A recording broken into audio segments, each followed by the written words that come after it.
What's up? Ghost Fictions is here, and we're back again.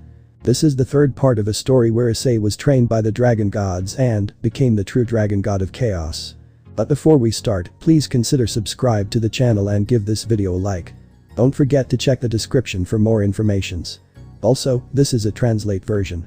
You may find some mistakes, specifically in the character's gender. Issei of course is a male, VALI also is a male. Well, with that out, let's get into part 3. The next morning we can see Issei waking up little by little, who when he sees his surroundings only smiles, and all his girls were hugging him with a big smile. "Come on, girls, it's daylight, you have to get up," said the brunette, so that the girls would start to wake up little by little. "Good morning my beautiful princesses," said the new brunette, so that everyone could finish waking up. "Good morning Ice," said the dragon, giving her beloved husband a kiss full of love and affection. "Good morning Ai-sama," said the magician and immediately gave him her good morning kiss. "Good morning Naya," the Nekomata said with a big smile and then kissed her beloved with a lot of love and lust. "Good morning Ice-kun," the kitsune said with a beautiful smile and then kissed him with a lot of passion and affection. "Come on girls, go get dressed and go down to have breakfast, I'm going to go prepare breakfast," said the brunette with a smile. "Because in case you don't like to see us like this," the dragon said with a sensual voice, passing the brunette's hand over his chest, making him excited, which everyone could see since his little friend began to get up. When the girls see this, they begin to lick their lips remembering everything that happened last night, but then they realize that none of them can feel their legs, and they realize that if they do it again, they won't get up in a week, except for a certain magician who had other thoughts. So the 3 remaining girls try to stand up to leave, but none of them can. The Fae, seeing this, only smiles since it seems that it is the first time for them where Issei leaves them in that state. "Fae-chan, what are you laughing at, Naya?" the Nekomata asked with great curiosity. "It's just that I find it a little funny how they try to use their legs and can't," the magician answered, causing the others to get confused. "Because you can," the kitsune asked with great doubt, to which the magician only denied. "No, I can't either, but remember that it's me who has been with Ai-sama the longest, so it's not the first time I've ended up like this," said the magician while unconsciously licking her lips, remembering all those times they had their time as a couple. To which everyone now understood since the magician was not the first time, so she had a way to help them. The Fae approached them and said a small spell making all of them have mobility in their legs again, and immediately they continued to get out of there since, although they wanted to continue, if they stayed they did not know when they were going to leave that place, and everyone had to do something. When everyone left, only the brunette and the magician were left, to which she gave him one last kiss to start leaving the room, moving her hips, making the brunette see them, and notice her cute, soft and firm butt, making it look get excited. The Fae, seeing this, only smiles and leaves the room, leaving an excited brunette. After a few minutes we can see Issei finished making breakfast, everyone begins to go down already dressed, although a certain magician comes down with shorts showing her sexy legs and a tank top showing part of her chest, making Issei to excite. Once he serves breakfast to everyone, he goes to sit down, but he sees that his wife is in the place she always sits, and seeing that she did not want to move, he simply picks her up, sits down, and sits his dear wife on his lap. To which the magician turns red with embarrassment but does not say anything, nor does she get up since she liked to be like that. The others only smile at such a funny scene when they see LaFay having breakfast with her face red with shame sitting on Issei's legs. After finishing breakfast they start talking about trivial topics, although a certain magician was doing other things, since she was still sitting on the brunette's legs, and he was caressing her legs, making the magician slowly become excited. "Well, girls, do you have something planned for today?" the brunette asked calmly as he continued caressing the magician's legs, exciting her more, and making the other girls just laugh a little since the brunette was playing with the magician. "I'm going to visit my daughter to start instructing her on how to govern the yakes," the kitsune answered with a smile on her face. "I have to go work as a teacher at the Citrinaya Academy," the Nekomata said with a smile as she saw how LaFay wriggled when she felt Issei's caresses. "I'm going to go with Kuroka who asked me for help to teach history classes, I already have a little knowledge of all the history of the world," said the dragon calmly. "And? I'm going to Ravel-chan.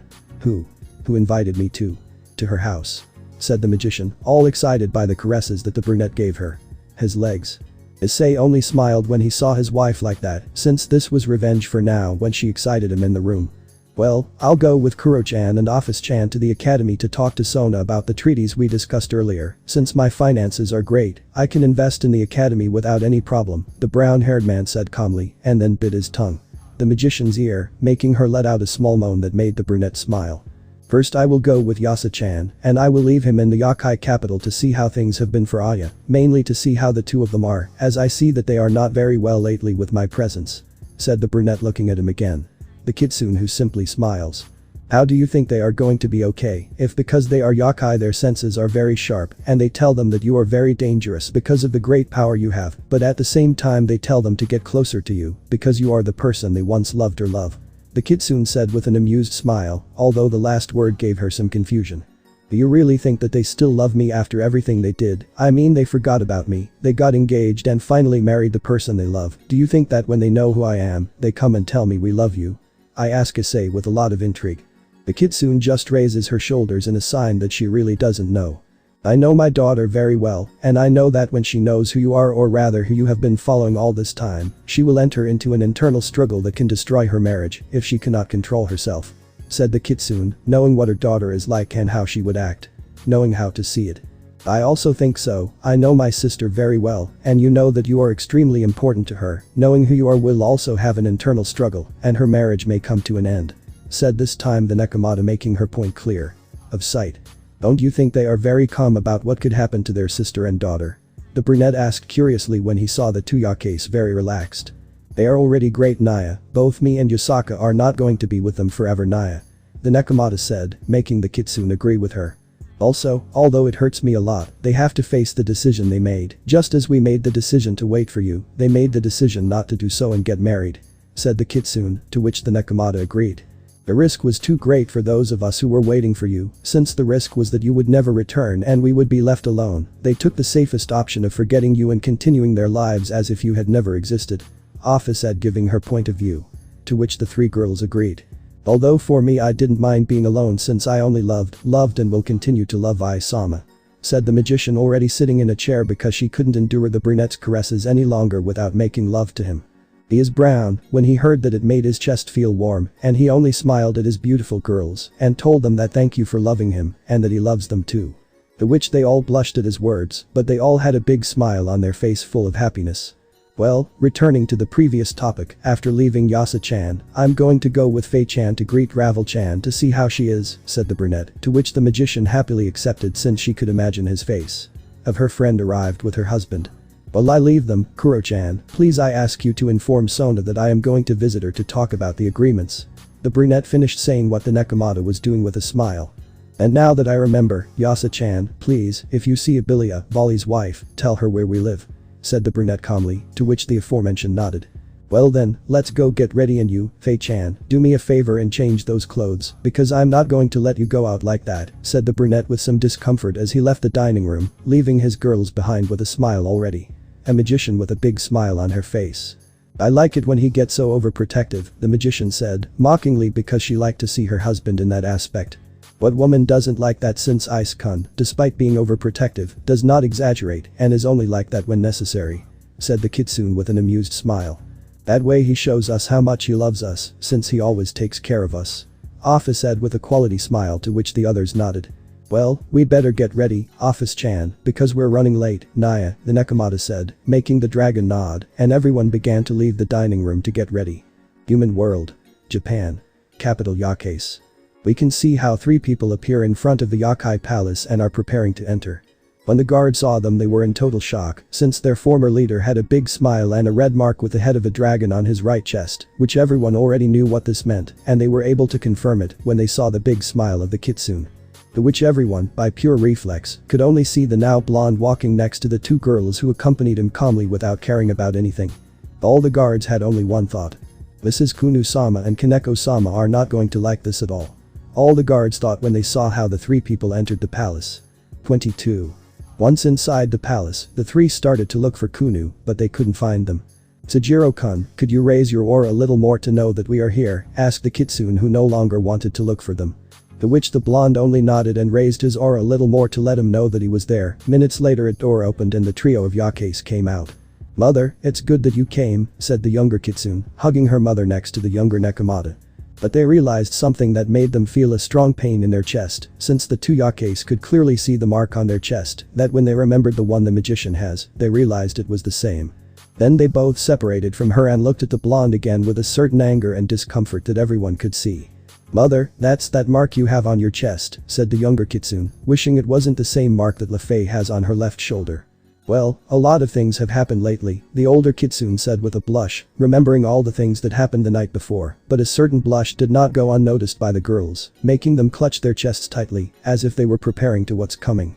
"And well, Sejiro-kun is a fantastic and very romantic man, so I started dating him some time ago, and now I am one of his girlfriends," said the older kitsune with a smile, although the two Yakeis knew that mark appears not only going out a few times, but when the dragon makes its partner its own, marking it as its own. The girls' chests began to hurt and they began to breathe heavily. They really didn't know why they felt that way when the topic was about the blonde, but they didn't like them in the slightest. "But mother, how could you do something like that?" said the younger kitsune with a lot of pain in her words, her crystalline eyes beginning to threaten to shed a tear.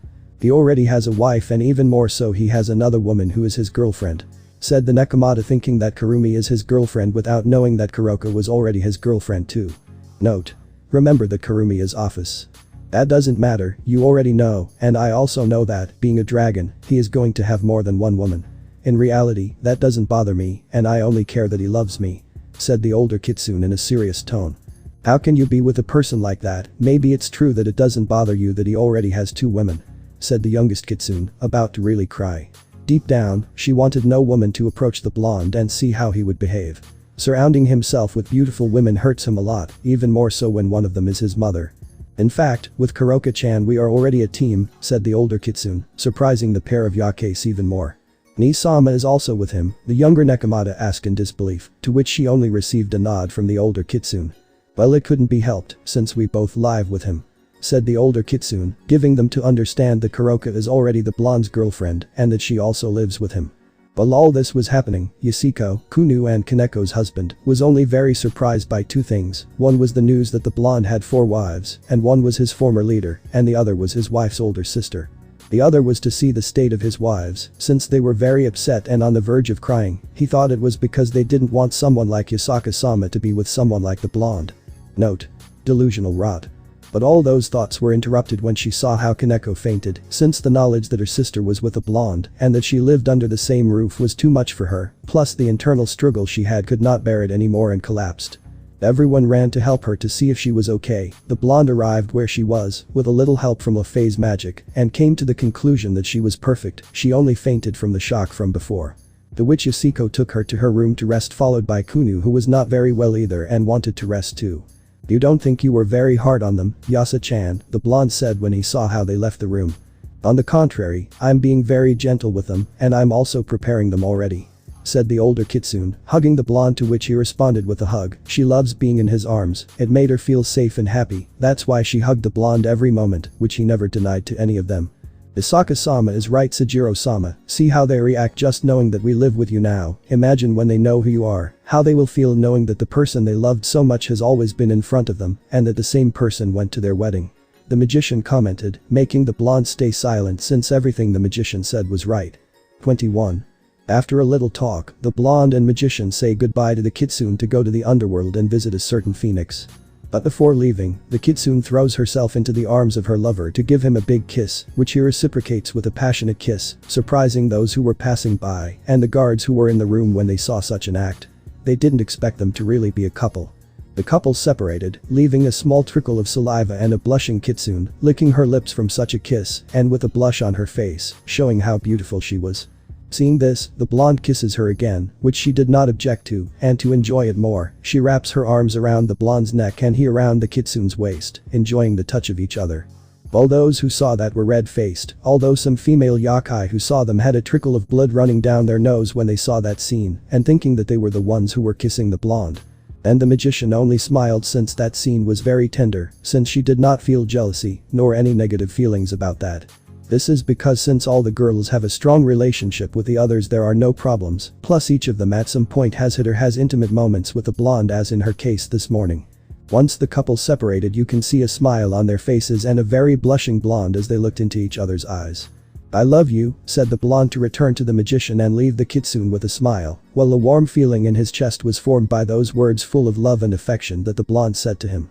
It really made her happy to be with her lover, and that was the feeling she had waited for 10 long years, and now that she had him, there was no way in the world she was going to let him go. The Kitsune watched for a few seconds where the blonde had gone, and with a smile, she went to where her daughters were resting to see how they were doing. Underworld. Lilith City. Citri Academy. At the academy we can see Sona Citri reviewing some documents with a lot of concern and extras.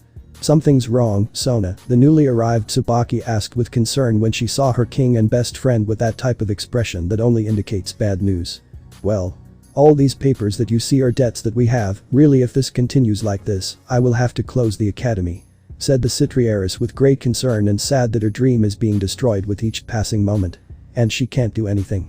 "Are they really bad? I mean the debt is really that big?" Queen Citri asked with quite a bit of concern.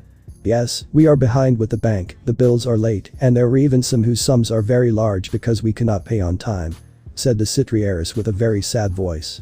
"I don't know what I'm going to do, we just keep accumulating debts and debts, the income no longer covers everything, the bank doesn't want to give us a loan, and there is only money to pay basic expenses," commented the heiress Citri in a desperate voice, worrying everyone a lot. His queen and the dream that cost so much to his king was being destroyed by people who only want more power. If only we had the income to pay off those debts and a little more to increase the performance of the academy we could get out of all this, we could even improve more and have income, since the civil part supports us very well, but the political part by not letting us get out of these debts, we are going to have to close the academy indefinitely," said the heiress Citri, thinking about the possibility of closing the doors of her academy, and with that her dream. "Wow, Naya, things are really bad, Naya," said a voice that caught the attention of the two black-haired girls, making them turn to look at the door to see a Nekomata and a dragon at the door. "Kuroka, what a surprise to see you here, I thought you were in class," the Citri heiress said calmly with a smile on her face, since Kuroka is one of the few people who has supported her and has been helping her with everything she could do, earning her and her queen's friendship, trust and gratitude. "Well, I made them prepare a small presentation on the proper use of the rating game Naya, to make them remember a little of what they should already know Jaya," the Nekomata answered calmly as she approached with a kurumi to where the black-haired girls are. "But well, I didn't come to talk to you about that, Naya, but rather I came to tell you two things, Naya," said the Nekomata, making Sona pay more attention to her and telling her to continue. "The first is that, as you will realize, here is Kurumi, Sajiro's fiancée Naya," said the Nekomata, surprising the two black-haired girls, to which they only looked at the dragon who smiled, showing them the engagement ring, making both black-haired girls feel some jealousy at not being them. But they were immediately surprised by that thought, and even more so by feeling jealous of a person they knew not long ago.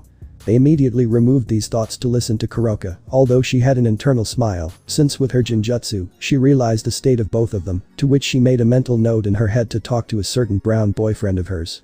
"Well, she came to help me for a while in the history part Naya, since I don't have much knowledge, and she, being a dragon, has a lot since she has lived for much longer Naya," commented the Nekomata, making the Citri heiress give her the nod. Reason and telling her that he has her permission to help her in any way. "The second thing I came to tell you is that," she left the sentence in the air to see how her friend was getting nervous, so she decided to continue. "Sajiro Naya told me that later he will come to visit you Naya." The Nekomata dropped the bomb with a smile, since the two black-haired girls were in shock, and with her senjutsu, she could sense that they were both nervous, and very, very deep down, they were excited to being able to see the blonde. Kuroka had a big smile, and a certain pair of black-haired girls would soon fall for the charms of her dragon. Meanwhile Kurumi also realized that they had certain feelings for the blonde, although she did not know if it was really love, but if so she knew that the blonde would have more girls, and she preferred them to be known, and what better option than the heir Citri along with his queen, who have always been present around his fiancée. "I'm informed that he's coming to talk to you, Naya, about future financial contributions," said the Nekomata, shocking the two black-haired girls, and greatly surprising Sona, since she remembered their conversation in the restaurant, that he would be her financial support, but she also remembered what last thing he said to her before leaving. "Memory. I will not let your dream be destroyed since it is your dream, and I will help you keep it your dream, see you soon Miss Sona, Miss Tsubaki." End of memory. Sona remembered that last thing, her cheeks blushed, but she immediately hid her blush, since she didn't want anyone to see her that way. Although later he thought that why would he behave that way since he barely knows the blonde, and they have only exchanged words once or twice to fall in love with him or yes. Sona shook her head to clear away those thoughts, and see the Kuroka was looking at them with a smile that said many things, and they all had to do with a certain blonde. "Thank you very much for informing me, Kuroka, you can leave now," said the Citri heiress, very nervous and blushing because of the smile that the Nekomata had. Kuroka said goodbye and headed to her class to continue with her day accompanied by the dragon. Sona, after the Nekomata left, was still very blushing. She returned to see her queen and friend to see nothing more than that she was just like her, red and nervous. Sona sighed a little and calmed down a little. "Tsubaki, could you please inform the others about our guest so that they do nothing when he arrives?" said the Citri heiress, making her queen blush, who immediately left but stopped at the door and turned to where her friend is. "What will you do with Saji?" Queen Citri asked with great curiosity, to which the heiress tensed for a moment as she understood her friend's question. Sensaji is going to feel jealous that he is so close to Sona, and even more so when he has started to show interest in the blonde. Nothing, he has to understand that he and I are no longer anything outside of the relationship of master and servant. The Citri heiress responded seriously, to which her queen will understand perfectly and go out to inform all the Citri nobility, leaving a thoughtful Sona. Underworld. Phoenix Castle. We can see how it appears in a pair of blondes outside the Phoenix Mansion. "Wow, this place hasn't changed anything since I left," the blonde commented when he saw the Phoenix Castle that hadn't changed. The couple prepared to enter and walk through the beautiful garden until they reached the entrance of the castle. But when they arrived they saw a scene that made a certain blonde very angry, and this was that Ravel Phoenix could be seen trying to escape from the harassment of a young man that LaFay identified as the Phoenix's fiancé and heir to the Barbados clan. "I already told you that I don't want to go out with you, so let me go," the blonde Phoenix demanded angrily and trying to get out of her hands. "Come on, don't be like that, if you come I assure you that you will enjoy it," said the heir Barbados with a sadistic and perverse smile. "I said no, so let me go, I don't want to date someone like your idiot," the blonde Phoenix claimed. "Come on, very soon we are going to get married and we have to get along, and once we are married, we are going to really enjoy our time together," said the Barbados heir with a smile while licking his lips, making the Phoenix feel disgusted just by watching him. A small tear of frustration came out at not being able to do anything. Ravel tried to get away from the hag with much more force when he saw that the heir Barbados was trying to kiss him. She didn't want it, she just wanted her lips to belong to one person and not to someone like him. "Please Isama, help me," the blonde Phoenix thought, closing her eyes when she saw that her lips were going to be claimed by someone other than her lover. At that moment, as if her wish was fulfilled, she was saved by a certain blonde who had an angry expression as he let out his killer instinct to Nora. When the blonde saw that the blonde Phoenix was going to be kissed, he became very angry, and in a moment he appeared in front of her, letting out the laugh, and with a kick he sent the young Barbados flying, who crashed into some trees, causing them to break. Strong hit. Ravel, who had her eyes closed, felt like someone was hugging her, but instead of wanting to get away, she clung to the person who had her in his arms, since she could feel the delicacy and softness of the hug, in addition to the love and affection she felt towards him. Being hugged by that person. The blonde Phoenix opened her eyes little by little to see who had her hugged, and her surprise was great when she saw a certain blonde had her in his arms. When she realized this, she blushed a lot, but instead of moving away from him, she clung to him much more, since the aura he gave off made her feel calm and relaxed, and it also reminded her of a certain chestnut tree, making her want to get away from him less. The blonde, feeling that the blonde Phoenix is clinging closer to him, reflexively hugs her tighter, but without hurting her, so that she calms down, making the blonde Phoenix blush more when she feels the closeness, but she still continued hugging him.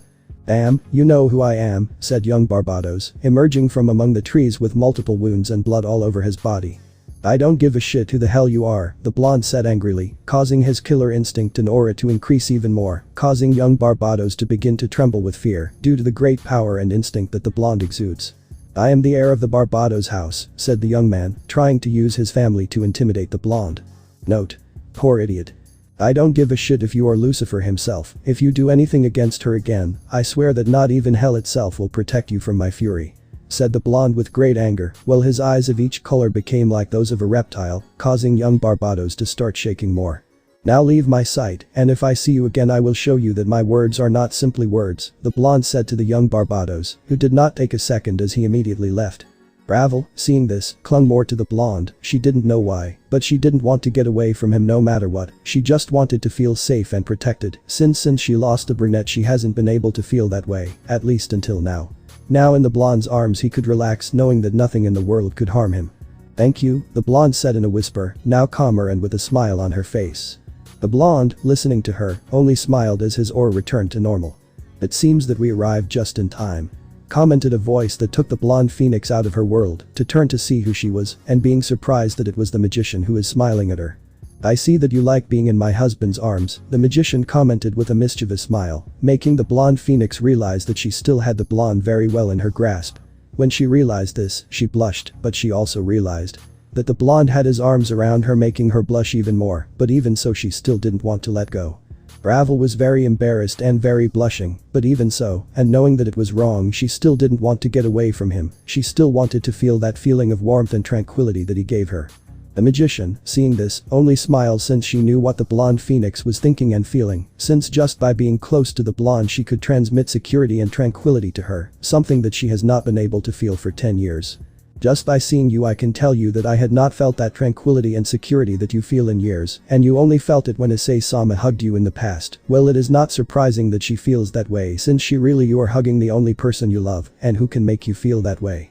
The magician thought with a happy smile that her friend feels that way. After hugging the blonde for a long time, the blonde phoenix walks away from him, still with her face red and a look of sadness, as she walks away from the blonde that did not go unnoticed by any of the other two blondes. Say, "Excuse me for that behavior, I don't know what happened to me," said the blonde phoenix, trying to hide her blush and embarrassment, which she couldn't since the two blondes noticed it, and for a certain blonde, seeing her in that state made her look too beautiful. "Don't worry, Ravel-chan, you know that you are my friend, and I am not going to get angry for having my husband hugged, and he is not angry either, right?" the magician said with a smile, to which the blonde only confirmed with a smile, causing the blonde phoenix to calm down, knowing that she got angry. "I would rather like to be able to pamper you, Miss Phoenix, since being close to a woman as beautiful as you is truly a gift," said the blonde, kissing the blonde phoenix's hand, making her not stand such words and such an act, producing let him faint because of the shame he felt. The blonde holds her so that she doesn't fall silent and can hit herself, while Issei had an amused smile when she saw what her husband provoked in women. The blonde trio moved to some benches that were under some trees that were perfect for resting. When the magician arrived, she sat next to her husband, leaning on his shoulder for more comfort, while the blonde phoenix laid her on the bench with her head on the blonde's legs for more comfort, while he caressed her beautiful hair. But after a few minutes, even though she was fainted, the blonde phoenix happened to what made the blonde feel like his heart was breaking, and this was that the two blondes saw the blonde phoenix crying, while saying in a soft voice full of pain, "Ice." This was because when the brunette was with her, he always caressed her hair in the same way that the blonde does. This makes the blonde phoenix feel sad for never being able to be with her lover again. The blonde, seeing her like that, felt like complete trash, seeing all the damage and suffering he had put the blonde phoenix through. "I'm here, Ri-chan, I will always be here to take care of you and love you," the blonde said to the blonde phoenix, with a lot of love and tranquility, while he dried her tears. Hearing this, Ravel calms down and feels a great peace and tranquility that invades her, making her sleep peacefully again, but this time with a sincere smile on her face that she had not shown in years. "Forgive me, Ri-chan, forgive me for all the suffering I have put you through," the blonde thought when he saw her that way, while he continued stroking her hair, which caused a tear to run down her cheek. The magician seeing him, that's how he burns him, while he wipes away his tears. "It's not your fault, it's something that had to happen," said the magician, trying to reassure her husband since it hurt her to see him in that state. "But that already happened, it was something that could not be avoided, now you are here with me, with her and with all of us, and it goes without saying that you have made me and the others extremely happy," said the magician with a lot of love and affection in his words. When the blonde listened to everything his wife told him, he smiled at her, since he could feel all those feelings that she expressed in her words and hug. Promising himself at that moment that he will always take care of them and love them with all his being, no matter what happens, he will always be there for them, and will never leave them alone, since they are the light that illuminates his day. "Thank you, Fei-chan." It was the only thing he said before kissing her with love, to which the magician gladly accepted that kiss. The two blondes remained side by side, Lafaya leaning against her lover, while the blonde phoenix continued resting on the blonde's legs. Since it had been years since she had not rested so calmly and relaxed, since she always felt that something was missing, and that something was the presence of the man she loved so much, although not only that, since also her aura when surrounded by her and her the warmth of feeling his arms holding her were things she missed. A few hours passed, and the blonde phoenix was already waking up from her sleep that she somehow managed to reconcile after so long of not being able to sleep peacefully and relaxed. Were the sounds that the blonde phoenix made when she woke up little by little. When she opened them and saw the blonde who was caressing her hair and who was on his legs, she blushed hard and immediately separated from him. Well, although being honest with herself, she somehow didn't want to get away from him. In fact, she wanted them to continue stroking her hair. The blonde phoenix was trying to say something, but she failed miserably because of how nervous she is. Her heart was beating fiercely because of how embarrassed she was. She imagined the blonde all the time caressing her hair while she slept peacefully on his legs. With that thought, she blushed even more. Her heart beat faster, since she for some reason liked that thought. Don't worry, Ravel-chan, he was just taking care of you, the magician said with a smile, trying to calm her friend since she was very helpful. After a few moments, the blonde phoenix returned to her usual attitude, although her blush did not go away, and a certain blonde had a smile when he saw her in such a nervous way, since she seemed very cute to him. Well, since you're fine, I'm going to leave since I have some business to attend to, the blonde said, remembering that he still had to go talk to Sona. The blonde phoenix wanted to tell him to stay even a little longer to be grateful for what happened before, or that was what she thought, since the reality was very different, because what she really wanted was to feel this tranquility and peace again when being close to him. The blonde, seeing that the blonde phoenix wanted to do something, went ahead of him, since he could imagine what she was going to tell him.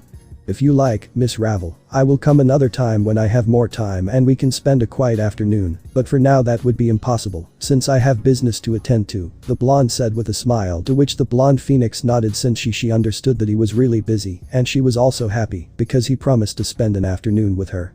The blonde, feeling happy that he visited her, blushed with embarrassment, and the magician, seeing him, had a smile that said that later she will have to bother her friend. He said goodbye to the magician with a big kiss full of love and affection, which she gladly accepted. The blonde phoenix blushed when she saw this, but also deep down she felt jealous of her friend, since just by seeing her he loved her a lot, and that could be shown by just seeing that kiss full of love. When the blonde separated from his wife, he approached the blonde phoenix, who, upon seeing him approach, tensed up a little and became nervous. The blonde, upon seeing her, took a little space while he took her hand to kiss her. When the blonde he felt the kiss on his hand, he wanted so much for it to be on his lips, and to be able to feel that great affection and appreciation in that kiss. I hope to see such a beautiful lady again another time, and if you need anything from me, anything, just contact Fei-chan and I will be there for you, said the blonde as he disappeared in a magic circle, while leaving a very blushing blonde. Fei-chan, he can really help me with my engagement, said the blonde phoenix, without stopping to see the place where the blonde disappeared. The magician, upon hearing that, simply smiled when she saw her best friend that way, since she had a big blush on her face. Of course Ravel-chan, that is indisputable, although you will have to wait until the day of the wedding. In fact you are going to go to the wedding, but you will not get married, since cancelling your engagement is a little complicated but not impossible, and he almost has everything ready. The magician said with a big smile, making the blonde phoenix feel calmer. In fact, if you have a problem like your promised record from today onwards, let me know and he will be there for you immediately today. The magician said again calmly. The blonde phoenix sees her again, smiles at her and tells her that thanks to what she only said was nothing. They immediately go to the mansion to spend time together and talk about certain topics, as they always do, only this once the blonde phoenix had a big happy smile on her face. Underworld. Lilith's capital. Citri Academy.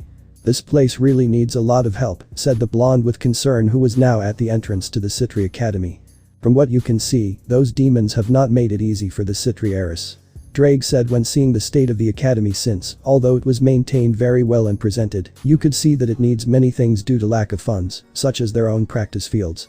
And if you say it, I don't know how Sona can keep this place standing for so long, and I don't even want to imagine all the debts it has.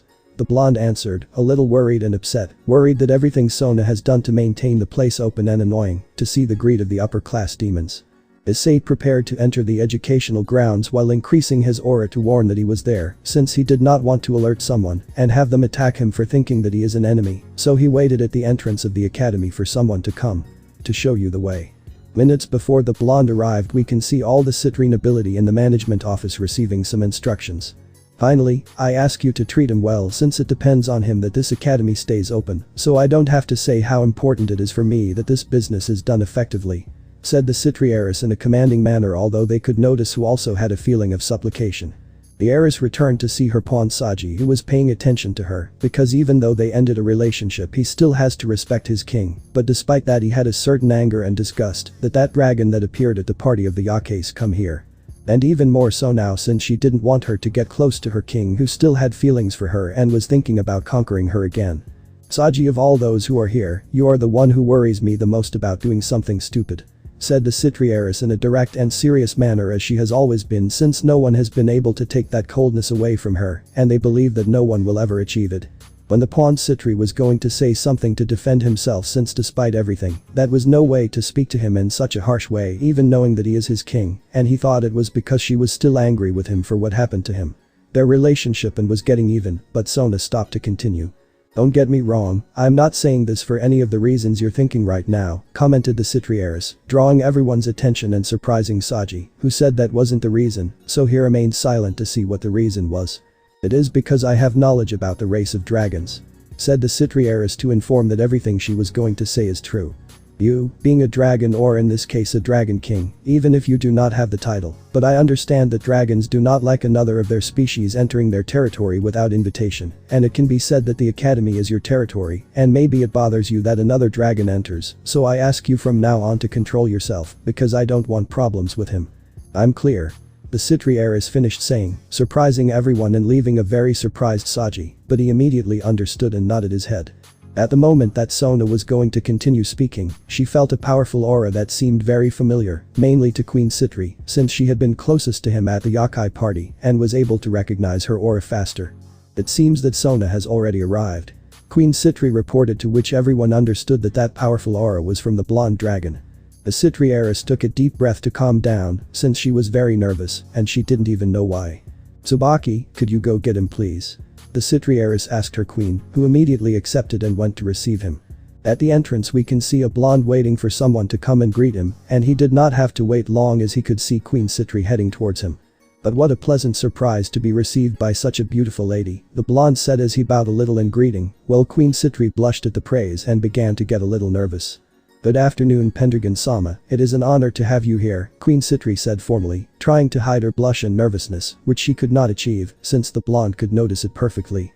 Please, Miss Shinra, let's leave the formalities behind, since I don't like them if the situation doesn't warrant it, and although this is an important matter, I would like to be able to talk if she does. The blonde said calmly. Also, I would like to call her Tsubaki like the last time we met if it's not too much trouble. The blonde said, to which the black-haired woman blushed and said that there was no problem. After that, greeting. The two prepared to enter the academy, thus heading in the direction where they were expected.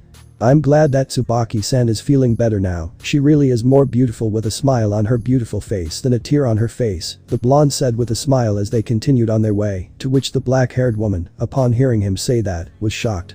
I blush a lot because of the praise. I don't think. I have a beautiful face, I think it's normal Sujiro-san. Queen Citri said with her face completely red. How can you say that if you are one of the most beautiful women I have ever seen in my life, the blonde said with total sincerity, to which the black-haired woman blushed even more when she heard him while her heart began to beat rapidly. Please, Sujiro-san, I'm not saying that, and if you say it that way it seems like you're flirting with me and you're married, Queen Citri said, trying not to digest anything else, because she didn't know how to act, since she had never been told or complimented by her way of being so serious. Although I have a wife and I love her as much as you, and she know that being a dragon I can have more than one wife, and she doesn't mind in the least, since she knows that I will always love her like the others. The blonde husband smiled and in a quick movement, cornered Queen Citri on a wall without her being able to move.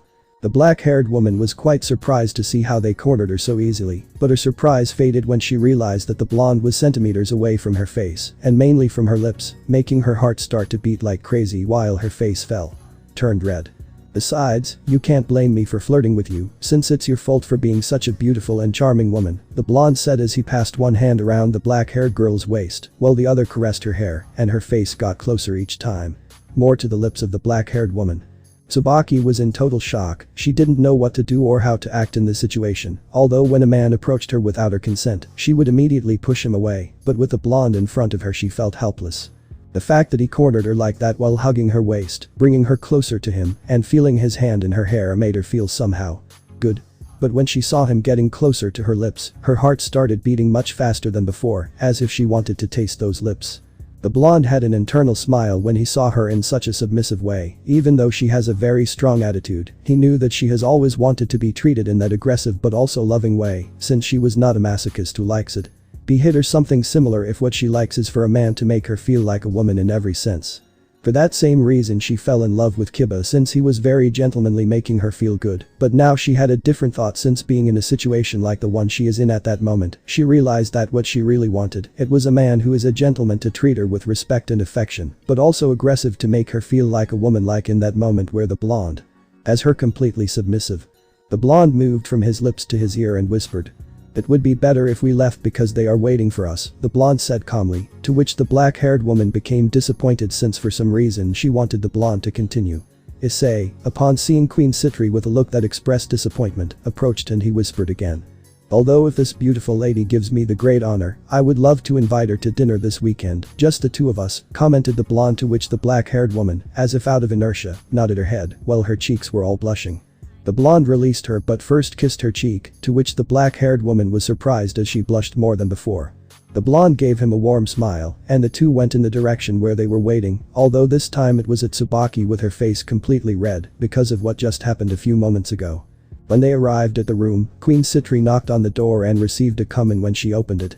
The entire Citri nobility was in total shock as they saw Queen Citri with a big blush on her face and a blonde with a smile that said that he was the culprit of that blush. On the other hand, Sona did not know what to do or say in that situation, since she was curious what happened to make her queen look so submissive and ashamed. The blonde, seeing that no one was saying anything, decided that it would be best to start to calm the atmosphere. "It's good to see you again, Miss Citri," the blonde said politely, taking everyone out of their shock and returning their attention to the person who had spoken. "It's good to see you again, Pendragon-san," said the Citri heiress with a calm smile, to which the nobility were once again shocked to see their king smiling. Sona proceeded to first present his nobility, to which he greeted everyone with a handshake for the men and a kiss on the hand for the women, although when he arrived at a certain pair of girls, he simply greeted them, but from a distance, to which everyone that action seemed strange. "Excuse me, Pendragon-san, would you be so kind as to tell me why you greeted the two of them differently than the others?" the Citri heiress asked, thinking that they had done something bad before or that he had resentment towards them for some reason. "Please just tell me, Sejiro, Miss Citri, I don't like formalities and about them, well, it's very simple," said the blonde, to which everyone paid attention, mainly the two girls since they were Momo and Raruko and her boyfriend Saji, who he also paid attention because if he disrespected them, they would have to deal with him. "They are already marked by a dragon, in other words, and I hope you don't get angry, ladies, but it can be said that when they are marked by a dragon, they become his, in other words, no one from our race can approach them if they don't. It is with the permission of the owner of that brand," the blonde said calmly, which surprised everyone that he realized and reassured the two girls and her boyfriend. "If it's bothersome, how did you realize that they are marked?" asked the Citri heiress with quite curiosity, since they had the mark split under their clothes.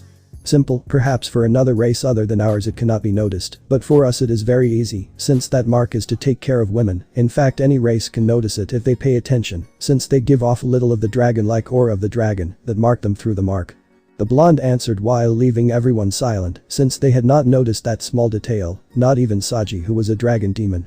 The blonde looked at the Citri pawn again and said calmly, "From what I see, you must be Saji, the Citri pawn who carries the Dragon King Vitria, and also the owner of the marks of the two young ladies," said the blonde, to which the Citri pawn nodded with a serious look, thinking what he can do something against them.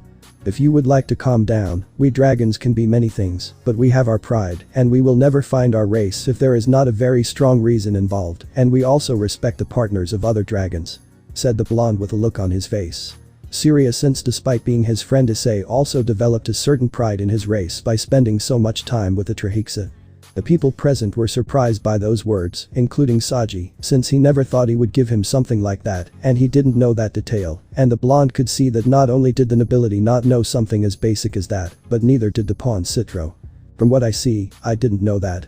It's really an offense that you don't know something as basic as that, so I order you as the candidate for the fourth dragon god that from today you inform yourself about everything that has to do with our race. Either through the dragon that is sealed in you, or you go to the lands of Tannin and tell them to teach you, since, even if you are part demon, it does not mean that you only have to study the laws and culture of the demon, since being half dragon, you also have to study our laws and culture. If you do not comply, I will be in the painful need to expel you from our races," the blonde said in a very serious manner while increasing his aura to confirm that it is not a joke but an order. Note: remember, in this fic Trihexa is a true dragon god, along with Great Rat and Office. Those present now were in total shock. They could not believe that in front of them was a candidate for dragon god, but upon feeling his aura and the display of power that he demonstrated at the Yakai party, there was no doubt. That is where they realized that with the person in front they don't play games. It can be said that they are in charge of one of the most powerful beings in the world, since if he really is a candidate for dragon god, it must be for a reason. Although a certain Queen Citri was with a total blush staring at the blonde, since the demonstration of power and authority excited her for some reason, and that without also taking into account how kind and respectful he can be in the eyes of Queen Citri, it could be said that he was a prefect man. On Sona's part, she simply looked at the blonde calmly, although you could see a certain tint of red on his face, and what woman wouldn't like a strong man, and adding how kind and affectionate he is with his women, made him almost perfect man, since you would like to see his intelligence. But even so, she now felt jealous of a certain blonde magician for having a man like him. On the other hand, Saji was with his eyes open for two reasons. The first is because his dragon was telling him not to do something stupid in front of him for nothing in the world, since he could see that he was being serious, and if it was true he would have to show him respect for being a dragon god candidate, and the other because he could feel the powerful aura emanating from him. Saji nodded in confirmation, to which the blonde stopped expelling his aura, letting the atmosphere calm down and return to normal. I hope that next time we meet you already have at least the basics of our laws and culture present, and at once also teach the ladies present here a little of the same, since although they are not dragons, it would not be bad for them to know at least a little bit of his partner," said the blonde, to which the Citri laborer nodded along with his two wives.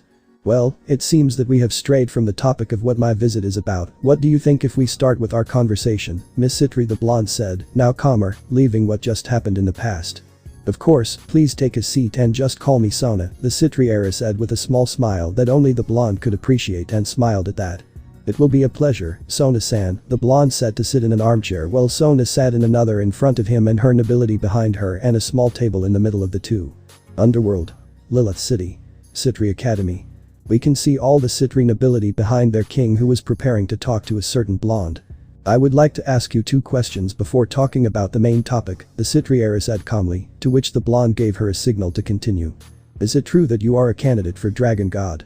the Citri heiress asked with quite interest, since if it were true the person in front of her would be like an office in power. "That's right, I have been named a candidate for Dragon God by the 3 Dragon Gods, and I am only trying to meet the requirements to be named the 4th Dragon God," the blonde answered calmly, surprising everyone, but they also realized that he didn't say what the requirements were, so they thought they had to be secret. "Well, now my other question, this is getting back to the topic, why do you want to help us?" asked a Citri heiress, resuming her serious manner. "For 2 reasons, because I want to and because I promised it to someone," the blonde answered seriously. "What do you mean you promised it to someone?" the Citri heiress asked, quite interested. 10 years ago I met a person who told me a lot of things about you in general, not just those who are here, but about all the people he interacted with," said the blonde, surprising everyone since they knew who he was talking about. "From what I see, you already realized that's how it is. 10 years ago I met Hyodo Issei when he went to train with the former Dragon King Timon. I met him and we became good friends. It was at that moment when he told me many things of you, and he told me that one day if he wasn't there that I would support you in any way I can," said the blonde, leaving everyone silent because of such information. The blonde sees that Sona had a sad look and was going to say something, but he goes ahead and answers the question he was going to ask her. "Don't worry, I'm 100% sure that he's still alive. In fact, it's more likely that he's already looking for a way to get out of that dimension. After all, it's not easy to kill him," the blonde said with a smile, to which everyone was surprised by his words, but after a few moments they also smiled since he was right. "Well, if those are your doubts, Ona-san, I would like to start with the main topic," said the blonde, to which the Citri heiress nodded and they began to talk about the academy. "Underworld. Agrees facilities. How interesting everything you have told me, Surzich, but I have a question, where he has been all this time?" said a green-haired man with great interest.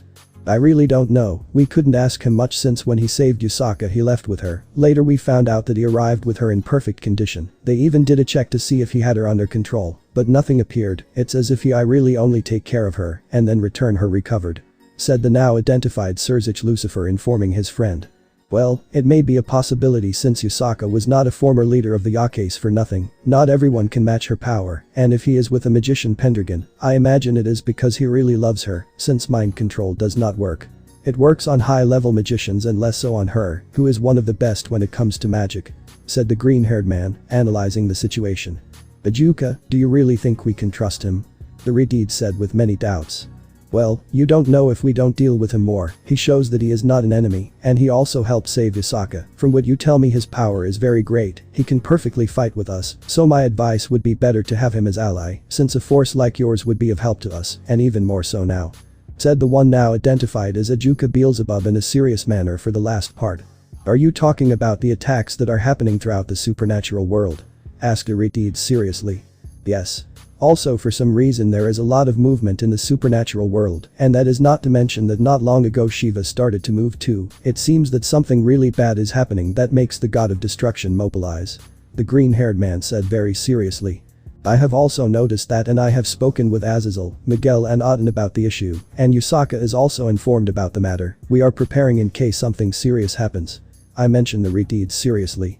For now it will be better to prepare ourselves and about the dragon, because we do not test it to see if its strength is really what it appears to be, and I am also very curious about the subject," said the green-haired man with a look of curiosity about the rumors he has heard. "Curious about what?" asked Iridid with great curiosity. "Lately it has been mentioned among the dragons that someone was named a candidate for dragon god, and I am really curious who it is, but listening to you, it could be that boy they are talking about," the green-haired boy answered calmly, surprising the red-haired boy. "How do you know all that?" the Redeed asked, not hearing anything on the subject. "Well, it wasn't very difficult, just that Tiamat helped me with some things a few days ago and told me about it. Believe me, I was really surprised when he told me and how much I wanted to meet him to see if he really is strong," the green-haired man answered again, calmly, surprising the Redeed even more. "It's a shame that no one knows who he is, since it says that he has not yet formally presented himself to his race, but I think it could be that boy," said the green-haired man, looking back at the red-haired man who was in front of him.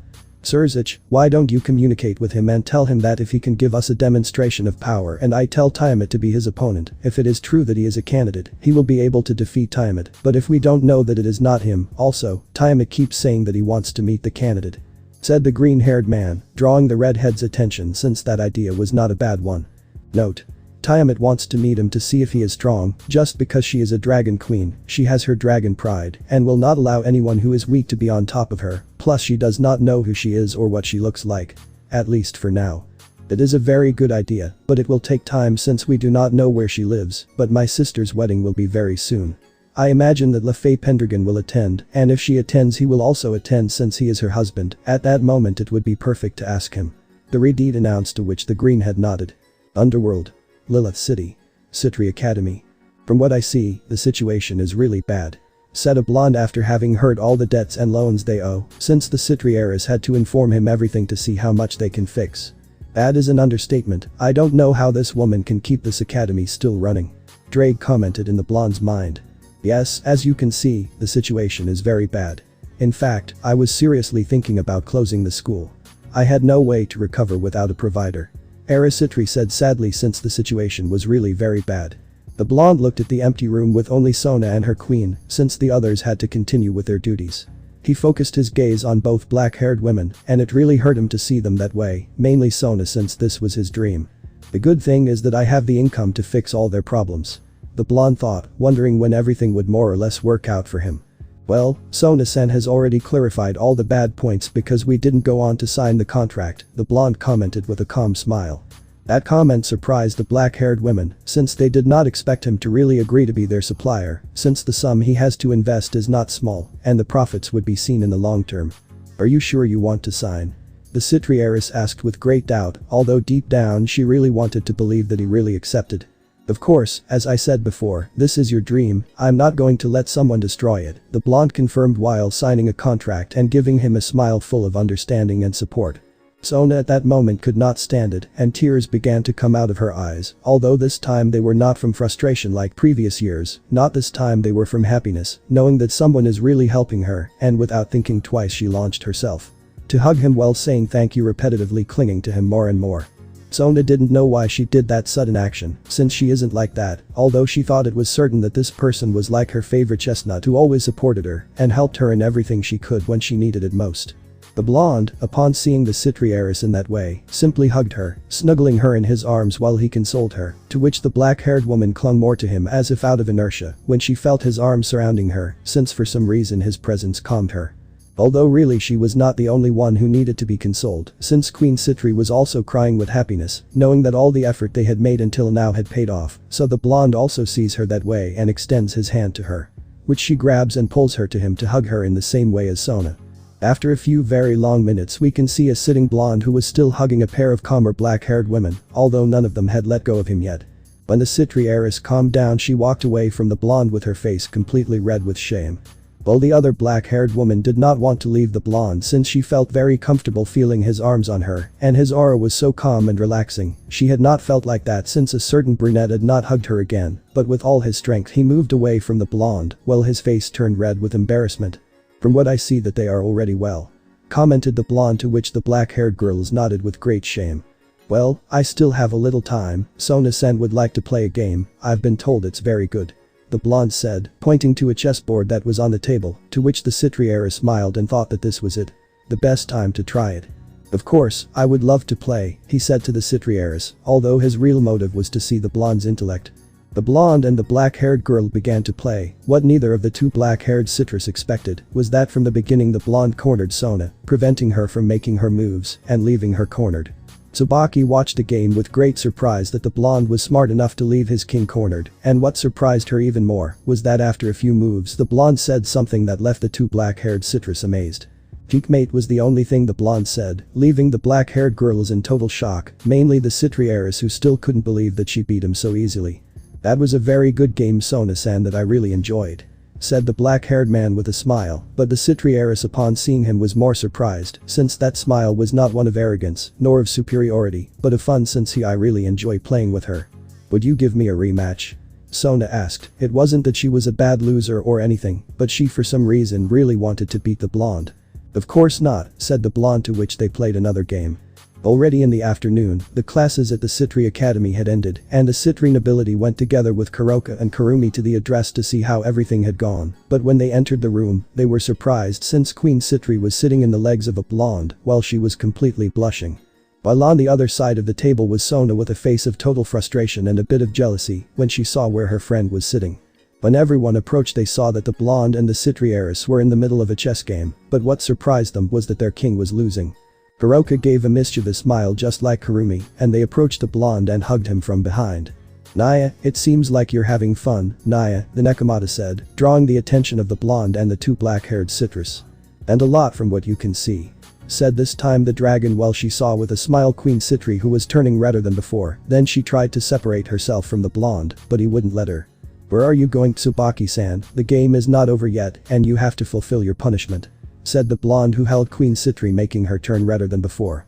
Punishment, the dragon asked with great doubt, while the Citri nobility remained silent to listen and understand the situation. I played a game with Tsubaki-san, but we said that if I lost she could ask me for anything, and if I won she had to sit on my lap until I left the academy, and as you can see I won, said the blonde from Matera. Funny, to which Queen Citri was dying of embarrassment. But that, Naya, instead of being a punishment it's a reward, Naya, said the Nekomata with a funny and malicious smile. That's true, because from what you can see she's enjoying it. Right, asked the dragon, to which Queen Citri did not know what to do, since she was really enjoying sitting on the blonde's legs, and even more when he had her hugged while playing with her king, but she couldn't say it, she was too embarrassed. Everyone was silent waiting for Queen Citri's response that never came, then she blushed more as she couldn't deny it, making a certain Nekomata and a certain dragon smile maliciously. Kuroka in a quick movement stole a kiss from the blonde, while everyone stared at the blonde when he felt the lips of his beloved kitten followed the kiss, since he does not deny a kiss to any of his girlfriend's wives, fiancés. When they separated, leaving a light thread of saliva, the only ones who could see were the two black-haired Citri, leaving them extremely blushing, and even more so when they saw the Nekomata licking her lips, as if she had enjoyed that kiss. Then in a quick movement they stole another kiss, but this time it was the dragon, leaving everyone in total shock, and when they separated they left a trail of saliva, and again only the black-haired Citri could see. Kurumi licked her lips, savoring the previous kiss, then she looked back at the two black-haired girls who were staring at them, as if they were asking if they could kiss him, to which the Nekomata and the dragon smiled even more maliciously. Kurumi moved behind Queen Citri and whispered in her ear where only she and the Citrieras could hear, while Issei turned his attention back to the game. You really want to try those lips, said the dragon, to which Queen Citri opened her eyes in surprise at the words. Then it was the turn of the Nekomata, who went behind the Citrieras and in the same way whispered in her ear where only she and her queen could hear. You really want to feel those lips against yours, said the Nekomata, to which the Citrieras opened her eyes at her friend's words. You wish you could feel that satisfying sensation, the dragon said in Queen Citri's ear. You want me to kiss you and make you feel like you are alive with just one kiss, the Nekomata said in the ear of the Citrieras. You want him to kiss you and make you feel like a woman with just one kiss, the dragon said in Queen Citri's ear. You know that if you want you can do it, the Nekomata said as her smile grew as she saw the black-haired girls who were increasingly anxious. And we are not going to stop it, said the dragon while her smile grew more and more, really spending so much time with the girls was affecting her to become more naughty. You just have to go and claim those lips, said the Nekomata, to which the Citrieras was already almost at her limit. "And he will show you what a real man is," said the dragon, tempting the black-haired citrus. "Jake mate," the blonde said, taking the black-haired girls out of his trance since he continued playing with Sona, although she was more than distracting in that game. "Kiss him, it's your time," said the Nekomata, tempting the black-haired girls even more. "Since he won, give him his prize," said the dragon, to which Queen Citri was already at her limit, and before she lost control of herself, she ran out of the room with her face completely red, saying that I'm sorry she had something to do. And she was not the only one, since the Citri heiress also ran out of the room, saying that she had to confirm something important and to be excused. When they came out, both Kurumi and Kuroka were smiling from ear to ear because of what just happened, so they gave their boyfriend-fiancé another kiss, said goodbye to the Citri nobility, saying that they would visit them again, and disappeared in a magic circle. While the Citri nobility was still in total shock, they had not even moved an inch, trying to process everything that just happened. First they enter the room, and the first thing they see is that their queen, who was supposed to be unflappable and did not interact with almost any man, and was sitting on the lap of a man who can be said to be unknown, while blushing and embarrassed. Then they see their king, who was also blushing with an expression of frustration and a little bit of jealous. While she watched a blonde and queen and played chess at the same time. The next thing they saw is that both the Nekomata and the dragon kissed the blonde and then whispered something to their king and queen, making them blush more and get so nervous that they had to run away because of the embarrassment they had after the blonde would beat his king in the best game she played. Yes, no one understood anything that was happening, and only someone had one thought in their head after seeing their king like that. "I'm not going to let you take Sona-sama from my side," thought the blonde pawn Citri with an expression that did not show happiness. Human world. Hyodo Mansion. "Girls, what did they tell Sona and Tsubaki to make them act that way?" was what the brunette said when he saw his two beautiful women dying of laughter. "Don't worry, Ice, it wasn't bad at all," the dragon said, now calmer. Being with the other girls was really affecting her since she behaved more naturally, and you could see that she enjoyed life more. "We were just confirming something, Naya," the Nekomata said after laughing at what happened with the black-haired citrus. When the brunette was going to say something, he sees a magic circle that appears at the entrance, revealing Yasaka with a calm smile. She really enjoyed being at home, and even more so when the person she loves receives her with a kiss. "Welcome, my beautiful kitsune," said the blonde to kiss his girlfriend, to which she gladly accepted since she was becoming addicted to those lips that she liked so much. While Issei appeared from a door that led to the library. "I see that you have arrived, welcome," the magician said calmly to go and kiss her husband, to which he also kissed her. She loved kissing her husband. It was an indisputable sensation when he kissed her, and even more so if it was passionate. "How did it go at the academy?" the magician asked with great curiosity. "Well, although in reality the academy was very bad, but I think that with Sona's help we can take it to the top, since her ideas and plans were very good. She only needed the money that I am going to provide her," Issei answered in a simple way.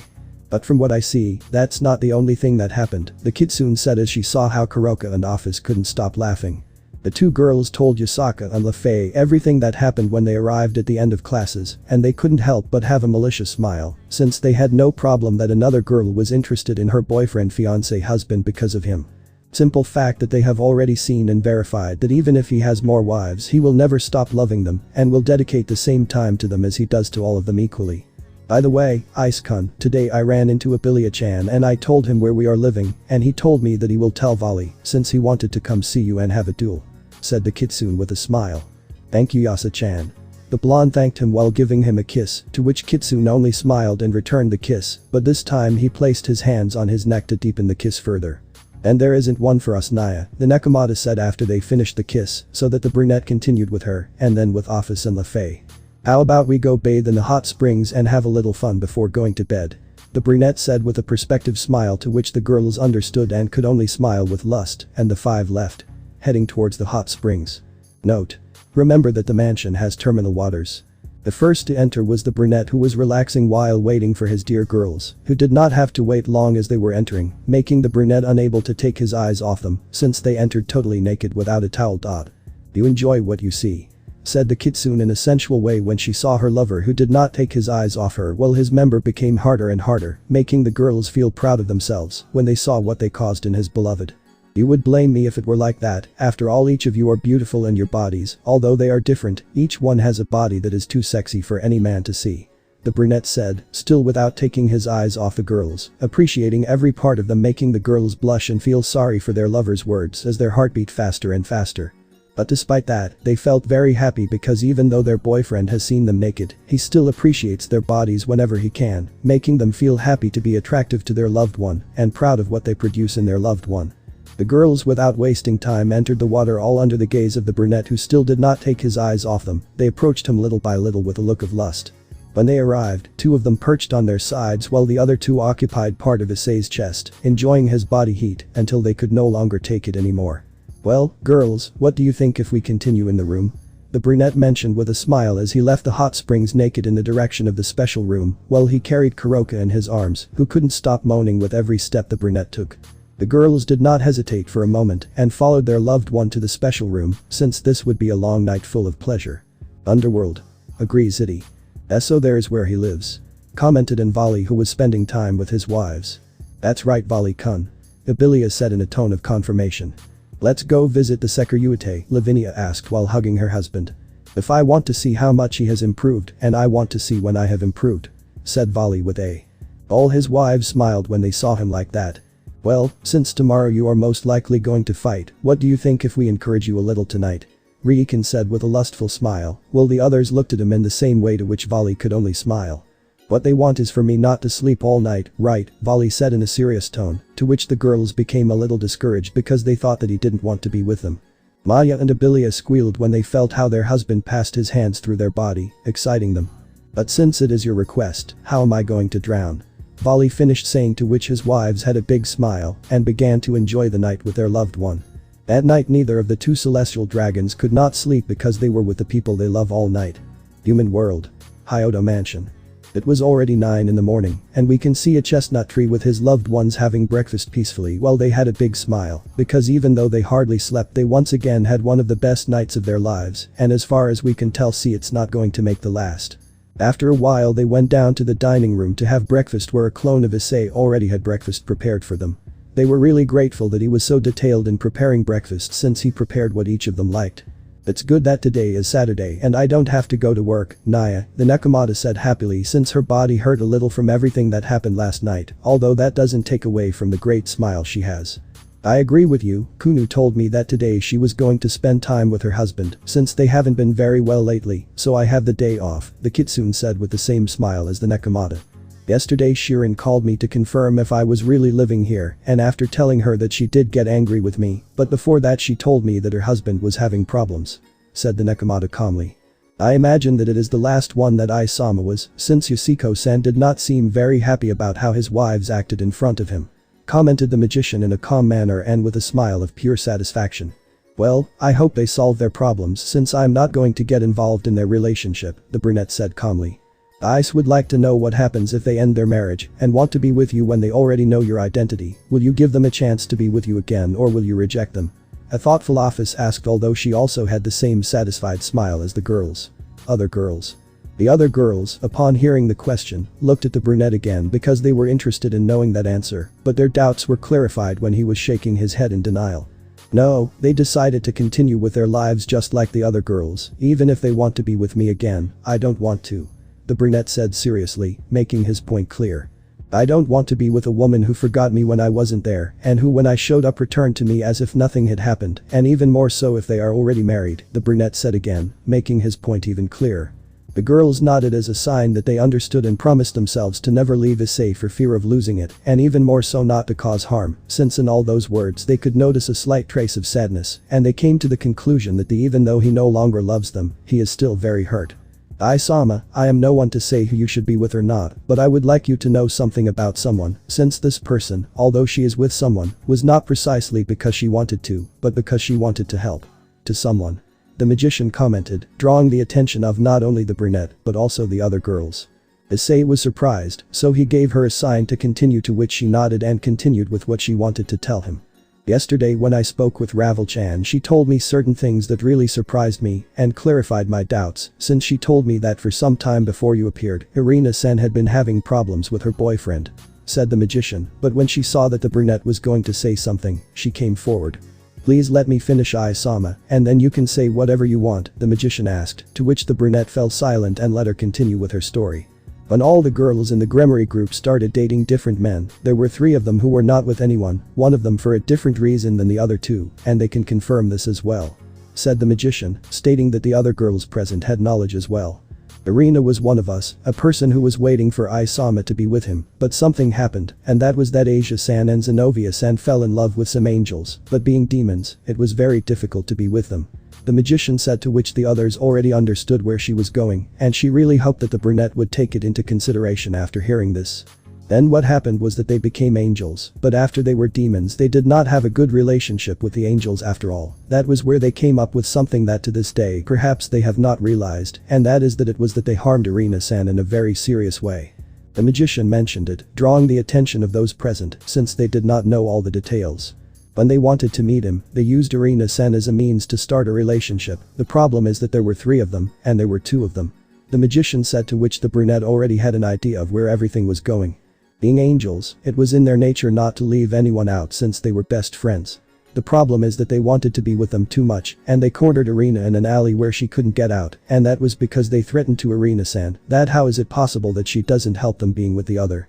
That they were not really friends and many other things that I am not going to mention, but the point is that Irina-san being an angel for the longest time her nature is to be gentle and kind, especially if these are the friends who have been with her for so long, and at this point, Irina-san unconsciously closed her heart on the subject of Issei, accepting her friend's proposal.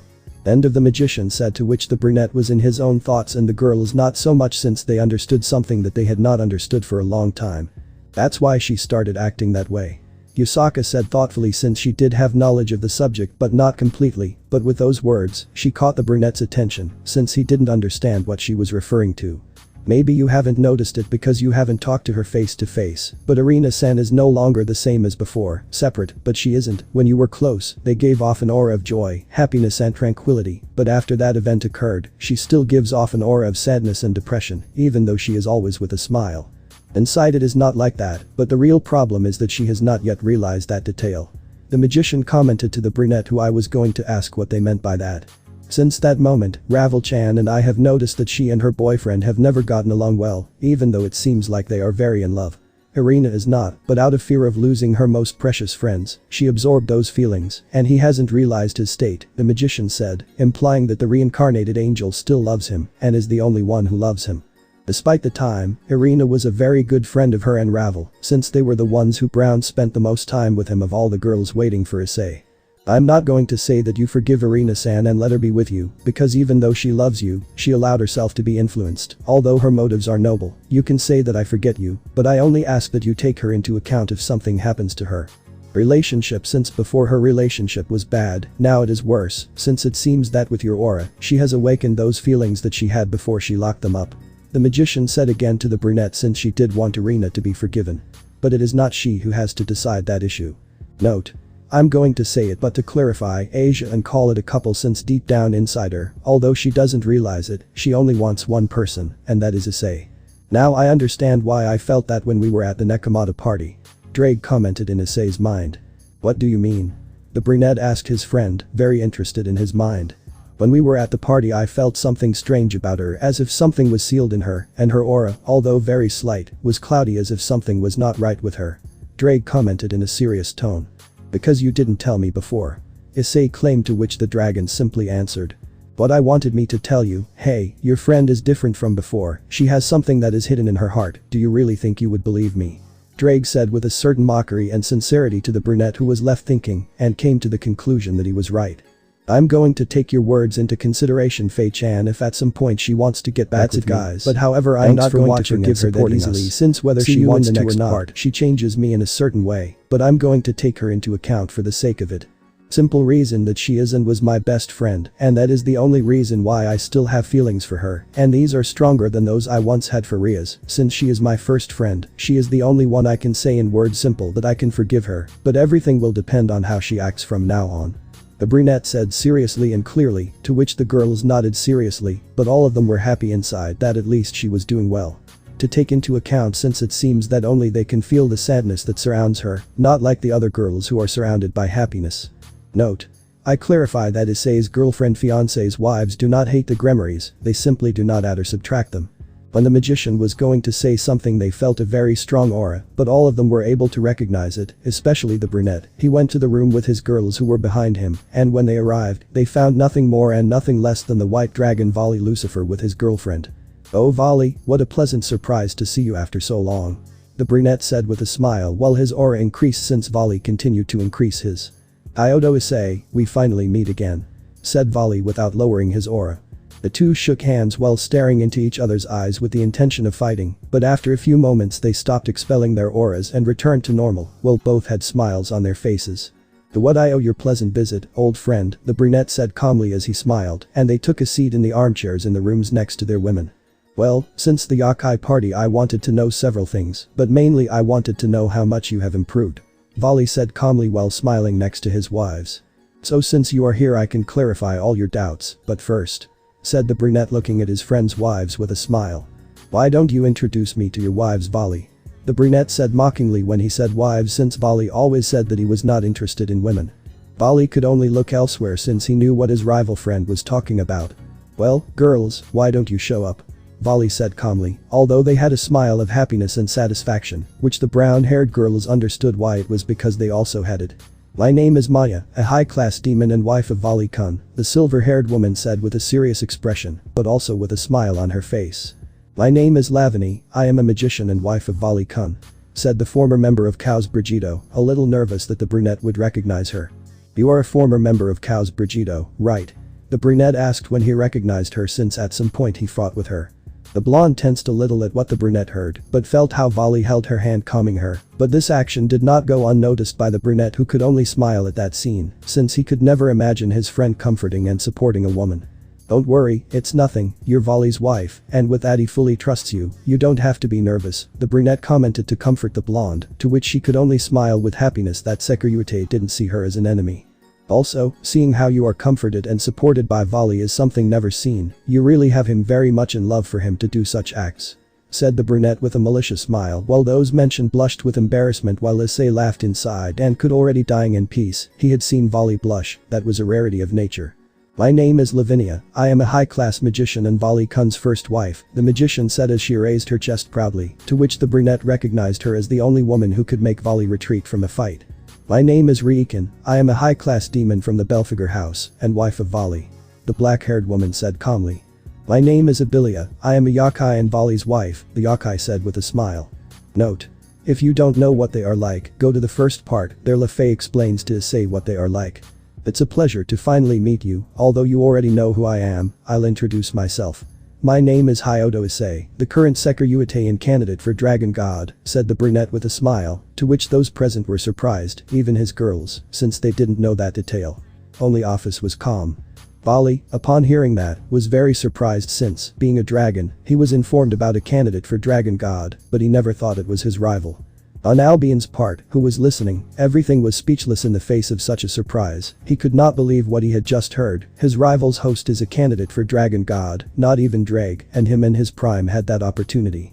Issei just stared at them waiting for everyone to process what he heard, but since Office was not in that state, he took advantage of the situation and sat on the brunette's legs to which he left her, and rather hugged her, and brought her closer to him for her comfort.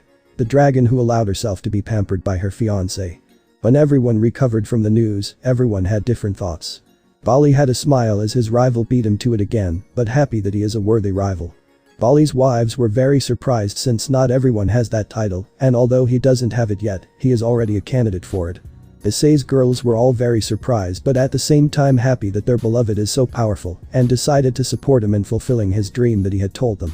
They remembered the moment when the brunette told them that he had two dreams, the first was to obtain a worthy title for his friend Drag, and the second was to have a family with the people he loves. When the girls heard, they thought that about the first dream they were going to help him obtain it, but about the second, they did not want to help him, they wanted to live that dream with him, and start a family with the man they love. From what I see, they are already better from the news, so now VALI, you can ask me anything you want, and I will try to clarify your doubts. The brunette said calmly while he caressed the head of Office, who was sitting on his legs with her head at his side. Lying on his chest, letting herself be pampered by her lover. "Well, first tell me how you're still alive," VALI asked.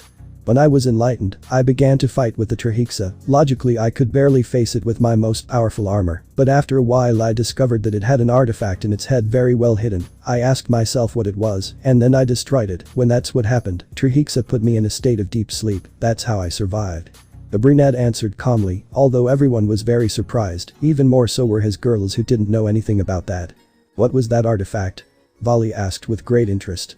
What Drake and I investigated was an artifact that could control the mind, the brunette answered, surprising everyone even more. Remember that the Trihexa had a separate mind and body, that's why it was so easy to control it. When I destroyed it, its mind returned to its body and was safe by not being in the callous and deep sleep. Issei answered the question that VALI was going to ask. He woke up from his dream? VALI asked very seriously. Yes. Was the only thing the brunette answered. How come he didn't kill you? VALI said now more seriously since that was something that Trihexa could do very easily. The other people only listened to the conversation, including Office, who wanted to know why. I really don't know very well. After that battle I was very tired. When I woke up I was floating in nothingness. I thought I had died, but after talking to Drake, I realized that he was still alive. Answered the brown-haired man, looking at everyone again. They saw him very interested. When I realized I had Trihexa staring at me, when I was ready to fight again, I asked him why he didn't kill me, and he replied that he thought it was interesting, since he could feel the forces of Office and Great Red in me, so he decided to train me. Issei continued calmly, to which everyone was surprised, and even more so to know that Issei was trained by a dragon god. How did you get out of that dimension? VALI asked, already clarifying his biggest doubts. But the Trihexa circle, making it where I am, and with the help of Fei-chan to create it and Office-chan to activate it, they were able to teleport me to this dimension.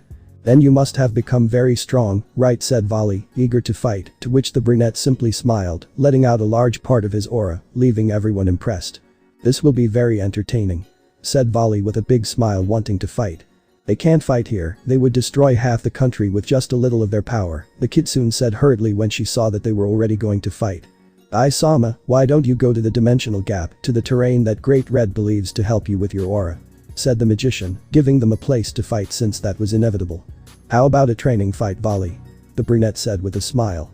It seems perfect to me, said VALI with the same smile. When they were about to leave, the dragon stopped them. Remember that not holding back, I need to see the maximum of your power to give a verdict on his title. Said the dragon, drawing everyone's attention and causing VALI and her girls a lot of curiosity. It's okay, Office-chan, said the brunette to kiss his fiancé, while VALI and her girls were in total shock to know that the dragon goddess of infinity is in a relationship with the brunette. I don't even know why I'm surprised, you were always very close to Hyodo Issei. It shouldn't surprise me that upon knowing that he was alive, you would be one of the first to be by his side. Said VALI, expressing his ideas, to which she only thought. Smile. What can I tell you, I love him too much to let him go, the dragon said with a smile as she hugged the brunette. By the way, that's what you have to give a verdict, said VALI with great doubt. Ice was named as a candidate for Dragon God by the Trihexa, that caused both the Red One and I to have to evaluate Issei to see if he meets certain requirements for the title. The dragon said calmly, informing everyone of something that everyone they didn't know except Issei. I would like to know why he was not named before, VALI asked with doubt, because he did not want to fall behind his rival. It is very difficult for any of us to name someone that way, in fact I would say impossible, since we have never done it because we were born with our power, but in the case of Ice, who was climbing the steps, training hard, he reached the point that I call the attention of some of us with different reasons, whether it be Trihexa for his strength, the Red One for his determination, and me for his love. Said the dragon with a smile that made the brown man very happy for those words. You can too, since like Ice you have also already caught the attention of us from the Trihexa for your strength, Red for intellect and me for your vision of things. You only need to meet certain requirements to be named that maybe in this fight you will realize what they are. Office finished saying to VALI, who only had a smile. Albion, upon hearing that, could only smile since there was a possibility of leaving such a humiliating nickname in the past and being able to regain his glory or perhaps more. Come on VALI, let's become a dragon god. Albion said out loud, making everyone hear him, and he was so excited that he couldn't contain himself. It seems that you have the same thought as me, not so Albion. Drake said now, drawing everyone's attention. Of course, after all, there is a way to erase that humiliating nickname. Albion commented, to which everyone knew what he was referring to. I understand you, friend, I'm the same way. Drake said with tears in his eyes, to which everyone realized that he was crying. It won't be long until that day, my friend. Albion commented in the same way as Drake. Everyone had a forced smile at the conversation of both dragons, although everyone felt sorry for them. Well, let's better go, said Issei to create a gap and enter it, followed by VALI.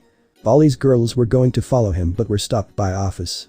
It is better that they stay here since the fight, even though it is going to be practice, is going to be very intense, and they could be in danger since there could be crossfire. The dragon said calmly, to which the girls understood, and all they sat in the room, while Office creates a magic circle where they can see and hear everything that happens in the fight. The first thing they saw was a rocky terrain where they could see two people standing staring at each other as they prepared for battle. "This will be interesting, Naya," said the Nekomata, excited to see the fight. "And you say it, this is going to make one of the best fights," said Riikin, one of Vali's wives. "Let's see how powerful Vali-kun has become," Lavinia said, this time with a smile. "Not just him, since this is a good opportunity to see how strong Ai-sama is," said the magician, very interested in the fight. The office only had a smile from what she saw since, although they have almost never spoken, they now talk to each other and treat each other as if they were always friends. That caused a lot of curiosity to the dragon, who still had to learn about human expressions, but I stopped thinking about it as I come to the conclusion that it is due to the good relationship that Vali and Ice have. "It's about to start," the dragon said, drawing the attention of all the girls who settled in their places, although some had popcorn and soft drinks. Office, upon seeing them, could only forcefully smile while a drop on the back of her neck grew more and more as she saw them. Dimensional gap.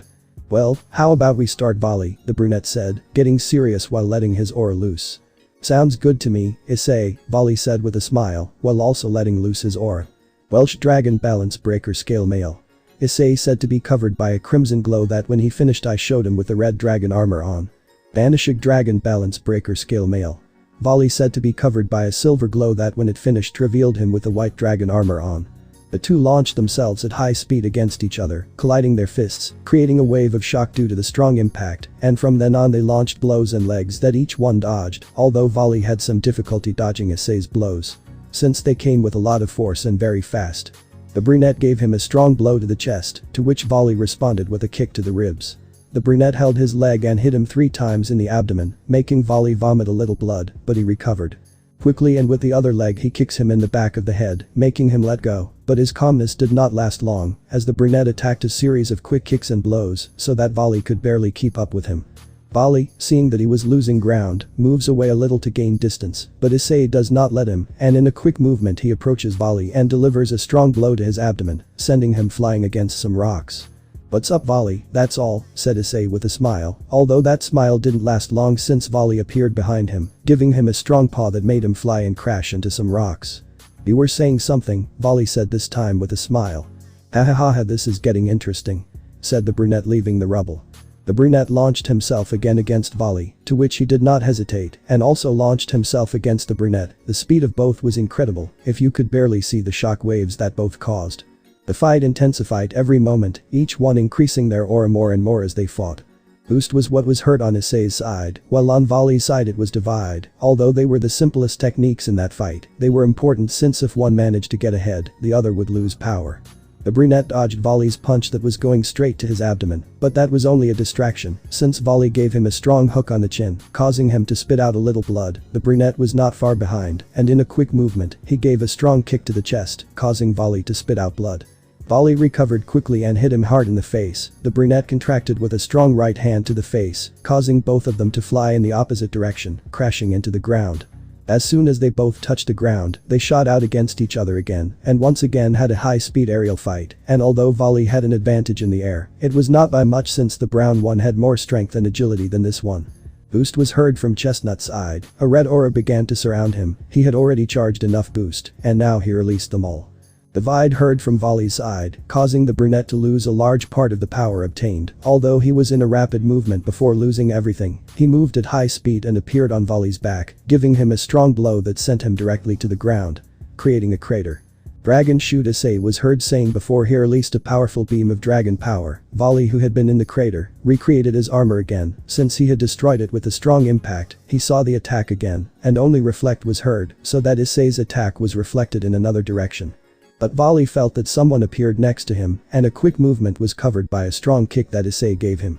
Vali took advantage of that and took his foot and with great force tied it towards some rocks. Then he created a torrent of dragonian power, and he throws it and hits Issei, causing his armor to be destroyed.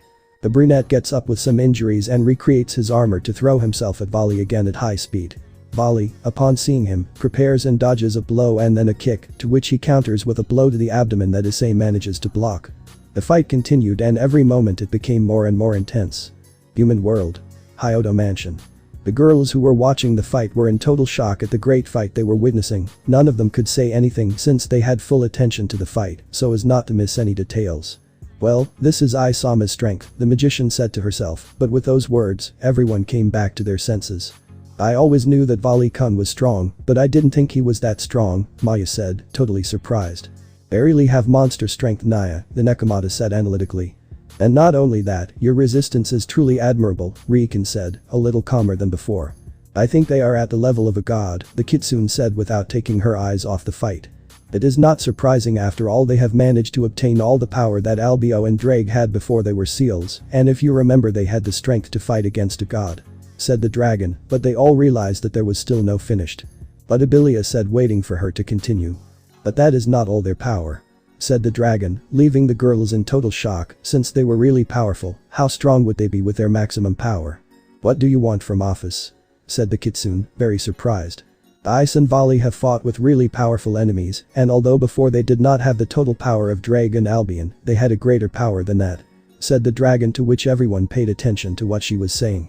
Remember that they have my power inside them, in addition to the fact that their bodies are made of the flesh and blood of red, in other words, they are the first pure-blooded dragons that are humanoid, their true powers must be a mystery. He returned to say the dragon, surprising all the girls present. Also, Ice is a candidate for Dragon God, and although his power in that state is very great, it would not be enough to be a Dragon God, so I don't think that was all his power, the dragon said calmly, making everyone realize the reality. However, Ice has not yet used his true power. Said the dragon. What do you mean, Naya? The Nekomata asked, very interested. Ice is only using Drake's power, he has not used his power as a dragon, but VALI has, he has been using it for a long time to follow Ice's movements, since Ice moves so fast and his blows, they are so strong that VALI has to use his dragon power to keep up with him. The dragon finished saying, making everyone surprised since they had not noticed that until now. But aren't they both supposed to have the same strength? Lavani asked with great curiosity. Supposedly so, but that depends on how I train. VALI has always trained his balance breaker, therefore he has great control of it, but only that. On the other hand, Ice has always trained his body to resist large amounts of power, plus he has trained not only his balance breaker, but also his pure dragon state, which VALI has not done. The dragon explained calmly and hinted at why VALI is losing. Ice, by training his pure dragon state, made his body stronger so much that he developed a certain agility and extra strength, in addition to which Ice has better control of his balance breaker than VALI, since he had to reset his boosted gear and start from scratch, something that VALI has not done since at the beginning. They only wanted to have the balance breaker as quickly as possible without first accustoming their bodies to the increase in power, and that is why they did not develop their skills well. Said the dragon, leaving everyone in total shock and immersed in their thoughts. On the part of VALI's girls, they understood why VALI was never satisfied with his training, since he always said that something was wrong, so they promised to help him reach his true strength from now on, in addition to always supporting him. On the part of Issei girls, they were really surprised at everything that Issei had to go through to reach such a level, and they remembered that in just 1 year of having entered the supernatural world, they faced beings much more powerful than them, realizing how much he had to work to win. At that moment they realized that Issei always sacrificed himself for everyone without asking for anything in return, he only wanted everyone to be happy. The girls, thinking about that, let out a sad tear at not being with the story. I need them, and so when they saw the fight that was at a climax, they promised to come back stronger to support him in everything he needed and never leave him alone. Dimensional gap.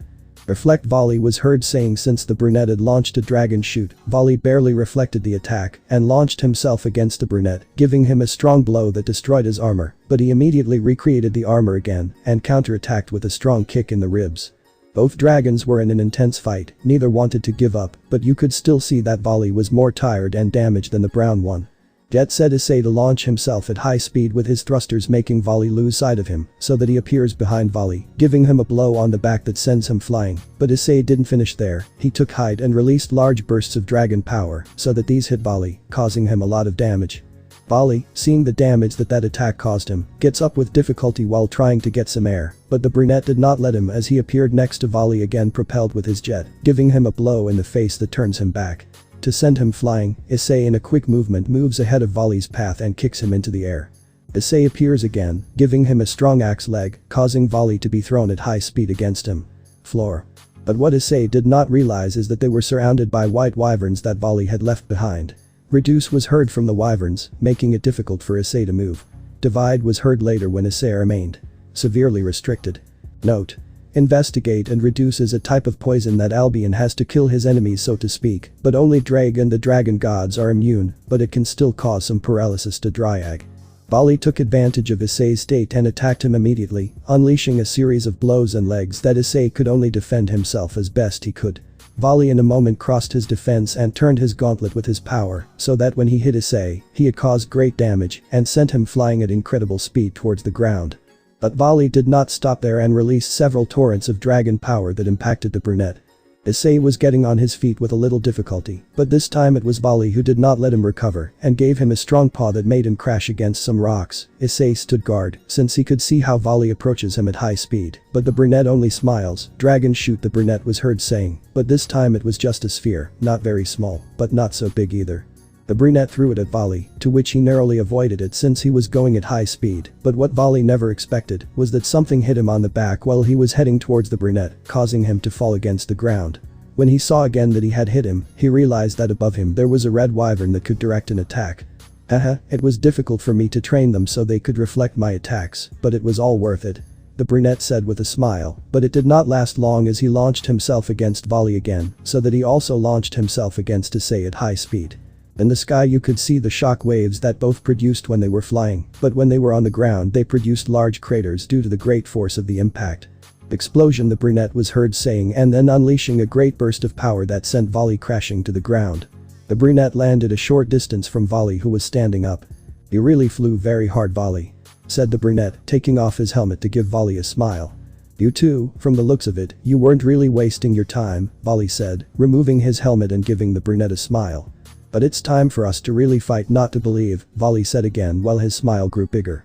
"Please enlighten me," said the brunette, so that VALI would fight first with all his strength, since he still had to prove his strength. VALI, with a smile on his face, began to chant that the brunette, as soon as he heard it, could only smile. "The one who lives in me is the white dragon. I am the silver white dragon of supremacy.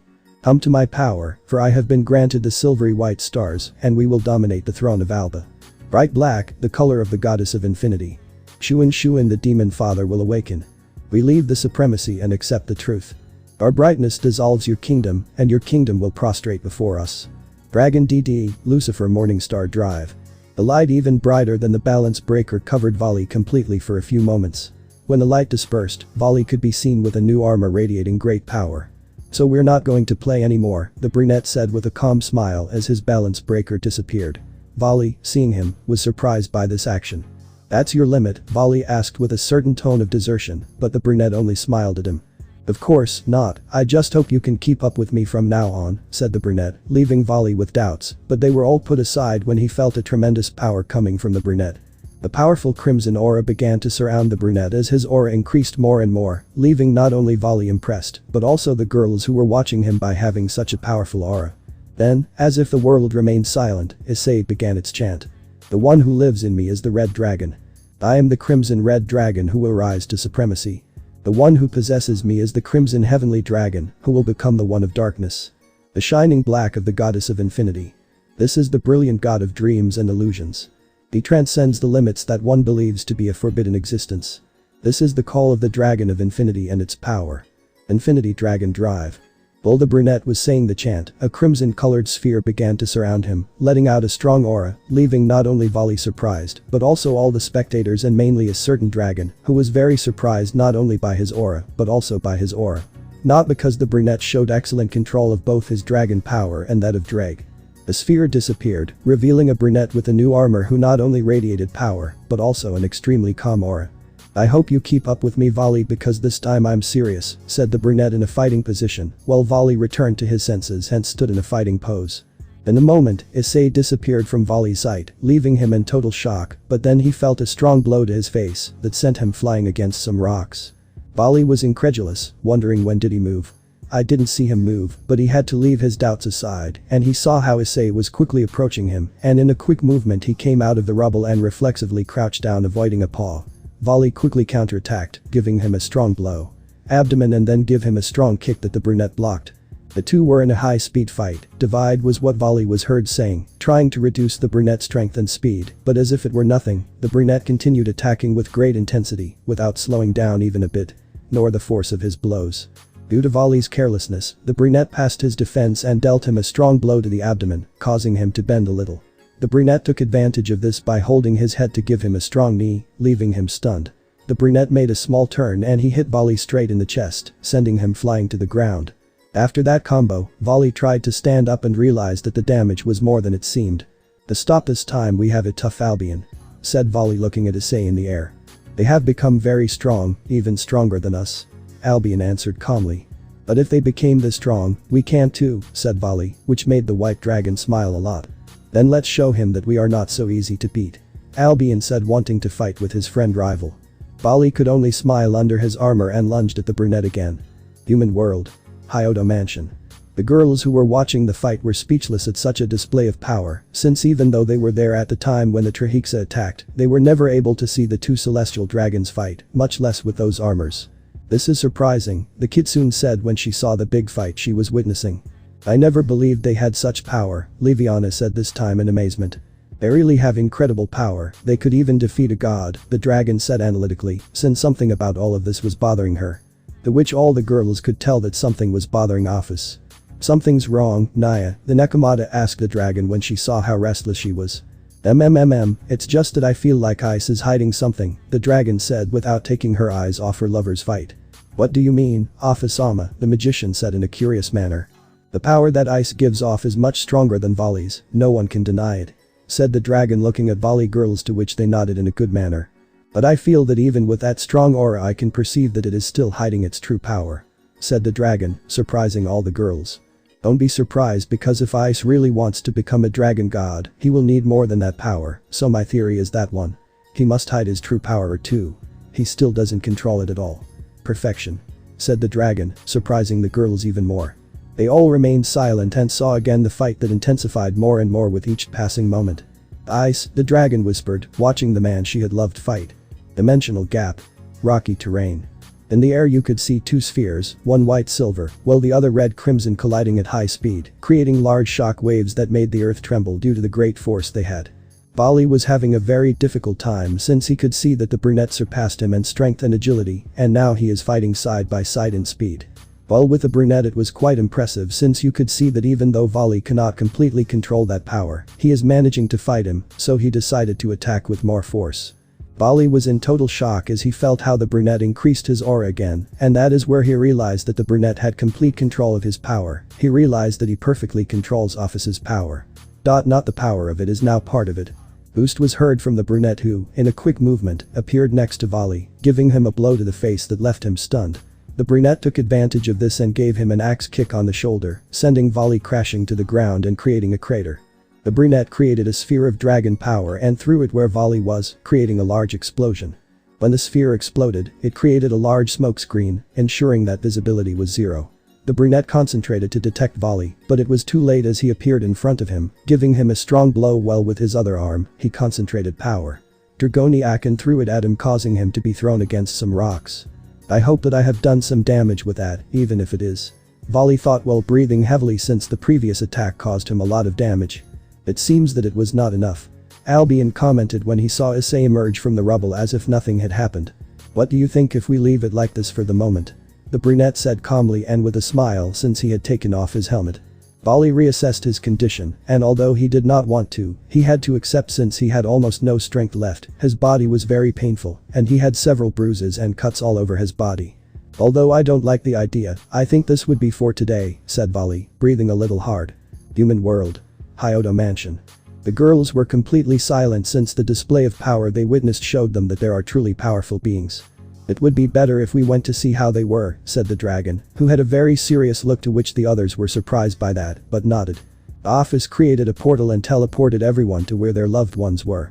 Dimensional gap. When the girls arrived they could see VALI sitting on the ground breathing heavily, and at the same time there was a brunette standing breathing a little hard but nothing more. "I see you really had fun," the kitsune said when she saw how the battlefield looked. "I think we went a little too far," the brunette said calmly, although a certain VALI saw him again and knew that if he wanted to, the brunette had beaten him long before. Also when he was fighting he felt like the brunette was hiding his true strength, making VALI angry because of it. "Hey Chan, could you help VALI recover?" the brunette said, to which the magician nodded and cast a small spell that when she finished covered VALI with a green aura but immediately disappeared, leaving him in the same state he was in before. What happened? The spell didn't work, Liviana asked when she saw that it didn't cause any effect. Allow me, I'll help you, Lavani said, starting to create a spell, but was interrupted by the brunette. Don't do it, the fact that Fei-chan did work is nothing more than that it doesn't act immediately, the brunette said calmly. What do you mean? Maya asked with interest. The spell that Fei-chan cast was not a healing spell, but an acceleration spell. Of course, Issei. Acceleration. VALI's wife said in unison while he only paid attention, since he was very curious what the brunette was talking about. Yes, you see, we dragons have a very high recovery rate when we are injured. This helps our body become stronger as our body heals, explained the brunette, leaving everyone very surprised except for his girls who were already they knew about that, since the brunette always told them things about the dragon race, so that they would have better knowledge for when they became his wives. Of course Le Fay is an exception since she knew more than all of them and Office, who is a fiancé, knew everything. Because she is a dragon. When someone cures us, these cells, so to speak, remain in a state of suspension, having nothing to cure, since another external force is doing their job. VALI, who was always cured by someone, his cells are in a deep sleep, so what he did Fei-chan speeds up the process of waking them up and putting them to work. Being the first time, they will work a little slowly, but with time and use of these they work faster and faster, even VALI will feel how his body is going away. Improving little by little. Issei explained in a calm manner, leaving VALI girls very surprised since although they knew many things about the dragon race, some of them they did not know. How do you know that? Said VALI with great interest. Well, one of the requirements of being a dragon god is the knowledge of our race, and since it keeps many secrets, I began to investigate as best I could. The brunette answered calmly while he was looking at Office who had a smile of acceptance. Ice would like to know something. That wasn't all your power, right? The dragon asked seriously, to which everyone was surprised and returned to see the brown-haired main VALI that she already knew the answer, but she wanted to confirm it. The brunette was silent for a few minutes before answering. I really can't hide anything from you, see Office-chan. Said the brunette with a soft smile. It's true that wasn't all my power, the brunette finished saying calmly, but everyone was surprised since before he had shown a very great power, and now knowing that it wasn't all he left them very surprised, and even more so the girls with the brunette. That despite knowing that their loved one was strong, they did not know how much. When VALI listened, he made an angry face and was going to demand something from the brunette, but he beat him to it when he saw that VALI was angry. Don't be confused, VALI, the reason why I don't use it is not because I despise you or underestimate you, but because I still can't control it the way I want, since it is something never seen in our race. Said the brown man seriously. To which everyone was surprised by what was said. What do you mean, Ice? The dragon asked with quite interest. VALI and I are the first of our race who are pure humanoid dragons, therefore our capacity is unknown to everyone, mainly to the two of us. Said Issei, to which everyone paid attention since they were very curious. While training with the Trihexa I was able to access my dragon transformation, which we arrived at that we were not very different from the original dragons. Issei continued, to which everyone paid attention, mainly Office and VALI, since this involves both of them. But while I was training with my dragon form, I couldn't move or attack as I wanted. I thought it was because I lacked training, but then the Trihexa also saw that this defect so decided to intensify the training and be able to master my dragon transformation at the same time. Perfection. Issei commented calmly. And you did it? Asked the dragon, quite interested. Yes, but something happened, the brunette answered in a serious manner. While I had a practice fight with the Trihexa in my dragon form, I realized that even though I had great power and could control it, I couldn't make the Trihexa take me seriously. Frustrated with that, I increased my aura to the maximum. Attack, but while I was attacking my body suffered a transformation. The brunette finished saying seriously, to which everyone was surprised that he had a transformation. What do you mean by a transformation? You can't say that it's an armor. Said VALI, to which the brunette shook his head, confirming that it was not an armor but a transformation. When I transform, the Trihexa is very surprised, but the most surprising thing is that I was able to fight him while he is transformed. Said Issei, surprising everyone and even more so VALI and the dragon, who couldn't believe that Issei had such power. I could have been transformed for about 10 seconds the first time, but then I fell unconscious due to the great power I released. The brunette said calmly, to which everyone was still surprised. And now how long do you last? And can you control it? Asked the dragon seriously. Currently I can keep it for approximately 2 hours, but I still can't control it well because even though I don't get out of control like I did with the Juggernaut drive, it consumes a lot of power and exhausts me quickly. The brunette answered the dragon. He immersed himself in his thoughts. What is that transformation like? asked VALI, very interested in the topic. Well, I wouldn't know how to tell you what they think if I show them, said the brunette, to which everyone agreed immediately. The brunette moved away from them quite a bit while he took off his shirt to the delight of his lovers, but the intrigue also moved away so that they would not be so affected by the expelled aura and began to increase his aura in a hurry, so much so that the brunette began to be enveloped by it more and more. The spectators are in total shock as they felt the powerful aura of this. They were even more surprised when the ground began to shake from the great pressure it emanated. Issei could no longer be seen, and where it was before is now waiting crimson color. Roar. A dragon roar was heard that made everyone start to tremble slightly, even Office is in that state with her eyes open, as she felt the tremendous power that roar alone had, while the others felt a power as great as if they had Trihexa in front of them again. The sphere began to break little by little until it broke. When the sphere broke, everyone present was shocked by what they saw.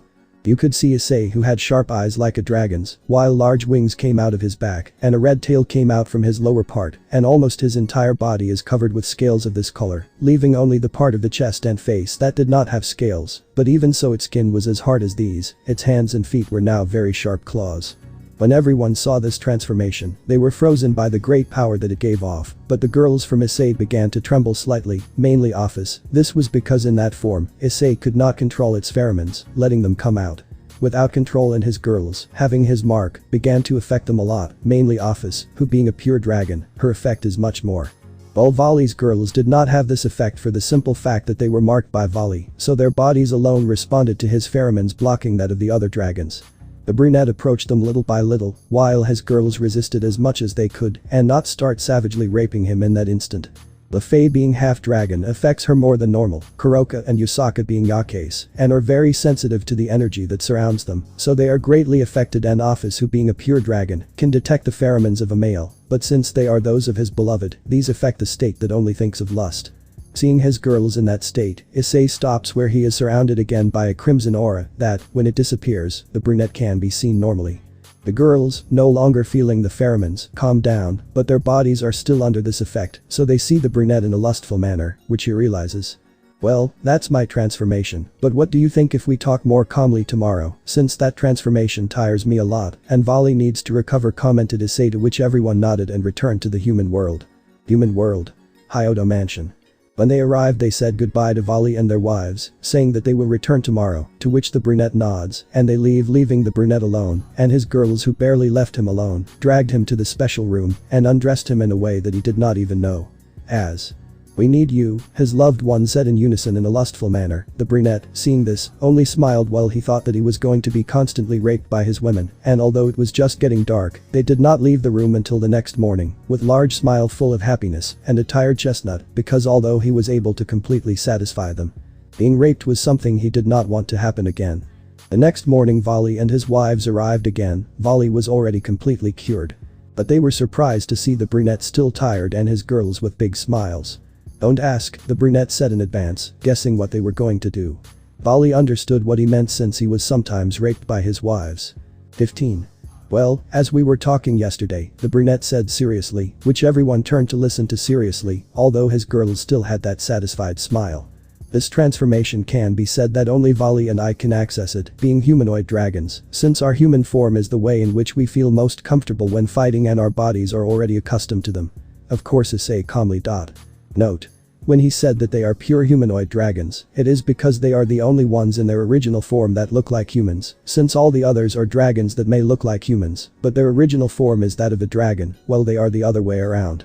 When I say pure, it is because they only have dragon blood. When Issei has a child with either Kuroka or Yusaka, they will no longer make pure ones but hybrids. "Then I can also achieve that transformation," said VALI, who is quite interested in reaching a new level and needs it to not be left behind and be a dragon god. "Yes, of course, with a lot of training, but yes, the problem is that you need to start from scratch," the brunette answered calmly. "What do you mean I need to start from scratch?" VALI asked, intrigued.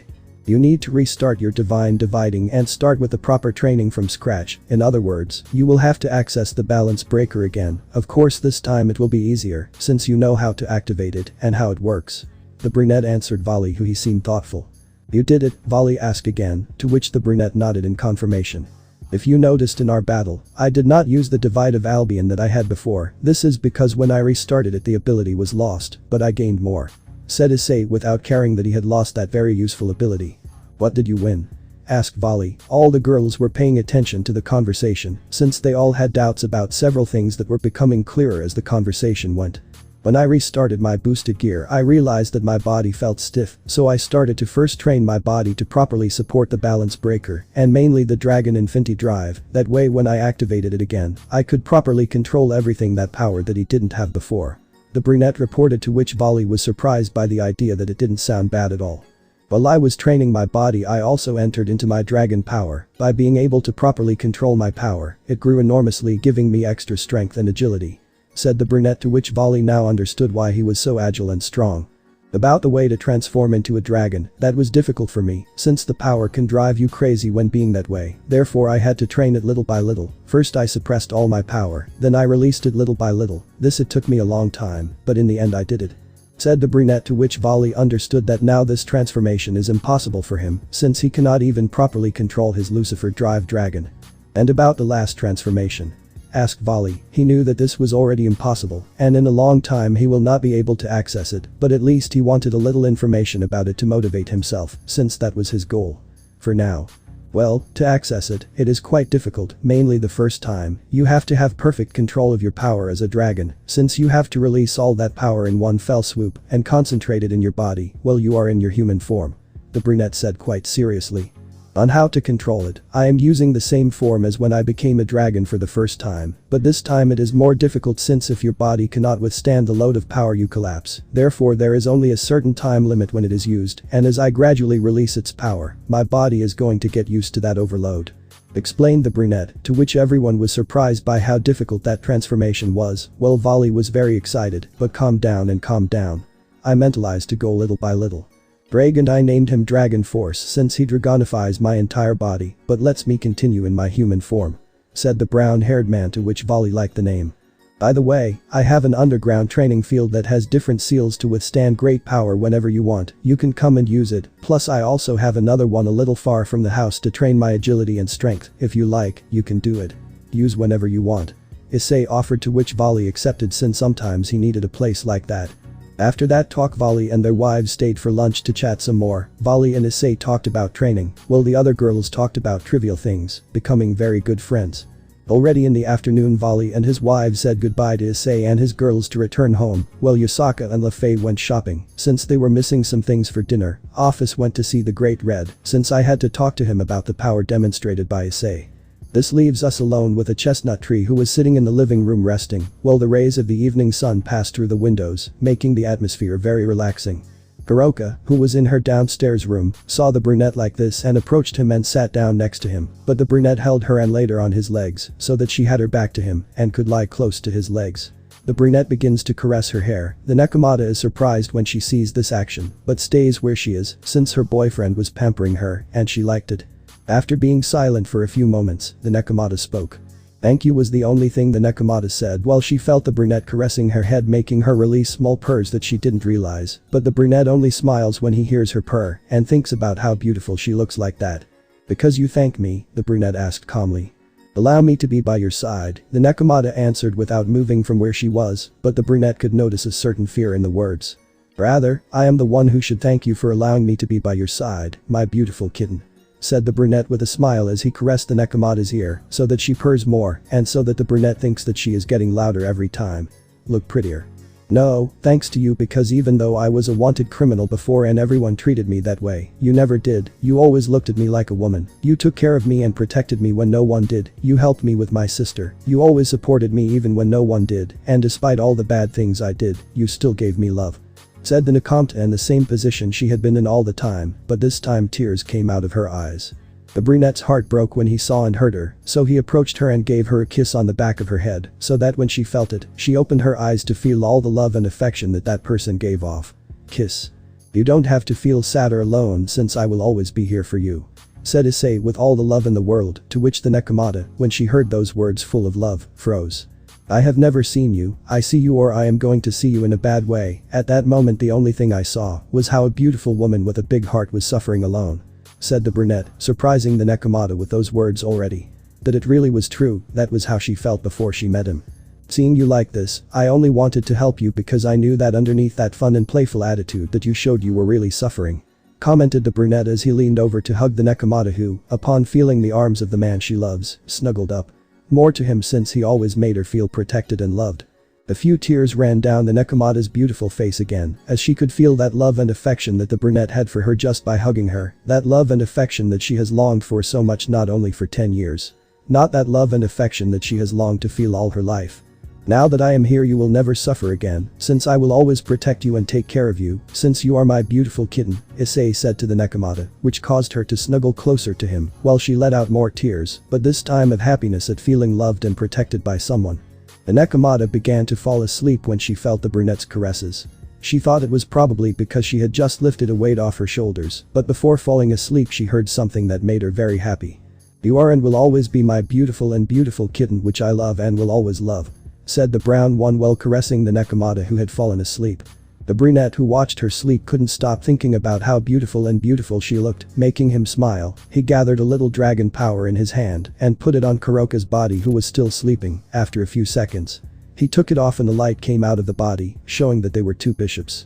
Issei held them and looked at the fact that they were all cracked and very worn. He looked at them in his hand for a moment before closing his hand and destroying them.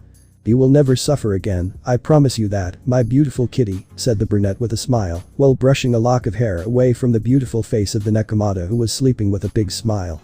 The days passed and the appointment of a certain Queen Citri arrived. It is worth mentioning that the brunette was very excited, since he really wanted to see the black-haired girl happy, although on the other hand, the Queen Citri was dying of nerves, since she had never gone out to a party. Appointment. Well, girls, I'll say goodbye, he'll be back later. I think, said the brunette, saying goodbye to his wives to go pick up his date. The girls said goodbye to him with a few kisses and wished him good luck. The brunette nodded and left, leaving the girls happy and calm. Note. Issei's girls are not jealous or angry for 2 reasons. One is because the brunette takes them on dates from time to time, and 2 is because they know that they are not going to be the only ones, so they prefer that they be known, and since they are Tsubaki one of those, they stay calm. Underworld. Capital of Lilith. The brunette appeared in front of a fairly modern building, proceeded to enter and look for the king and queen Citri's room, since they had lived together since Sona separated or ended up with Sanji. When he arrived he knocked on the door, and the one who opened it was the Citri heiress who, upon seeing him, blushed at how good the blonde looked. "Good night Sona-san meets Tsubaki-san," said the blonde with a smile, making the Citri heiress blush even more. The brunette was wearing white dress shoes with black pants, a cream-colored long-sleeved shirt, and a black jacket that looked too handsome according to Sona. The blonde saw the heiress Citri, who was wearing tight-fitting jeans showing her belly and waist, and a simple strapless blouse showing her shoulders. The blonde smiled more at the sight since she looked very pretty. "You look very beautiful tonight Sona-san," the blonde said with a smile, to which the Citri heiress came to her senses and blushed even more. She still did not understand how the blonde's words made her feel so nervous and blush. She didn't understand how he could get past her defense without her noticing. The Citri heiress let it pass, and within seconds Queen Citri appeared wearing a beautiful evening dress that highlighted her body, making her look beautiful and sexy. "Whistle, wow. You look splendid," said the blonde, appreciating how beautiful the woman looked before him. Queen Citri blushed fiercely, leaving her looking even more beautiful than she already was, and on Sona's part, on the other hand, she felt jealous of not being her, although it wasn't her, and she felt jealous. She never wished her friend harm, in fact she is also very happy for her. The blonde extended his hand to her, and she was a little shy and took it. When Queen Citri took the hand, the blonde brought her closer to him in a moment, leaving them both inches away from kissing, making her blush much more than before. The blonde approached her little by little, hoping that Queen Citri thought he was going to kiss her, and hoping that it was really like that. The blonde kissed her on the cheek but whispered in her ear where only she could hear. "I hope you don't mind, but today I'm determined to try those beautiful lips of yours," the blonde whispered to Queen Citri, who blushed even more for what was said, and hoping that moment would come as soon as possible. "Well, Sona-san, we're leaving," said the blonde, who held Queen Citri by the waist with one hand, and the other held her hand. The Citri heiress dismissed them with a smile, leaving Sona to immerse herself in her thoughts, and having a slight thought of later asking the blonde to take her on a date. Sona, realizing what she thought, blushed a lot, but for some reason she couldn't deny that that didn't sound bad at all. That's it guys. Thanks for watching and supporting us. See you in the next part.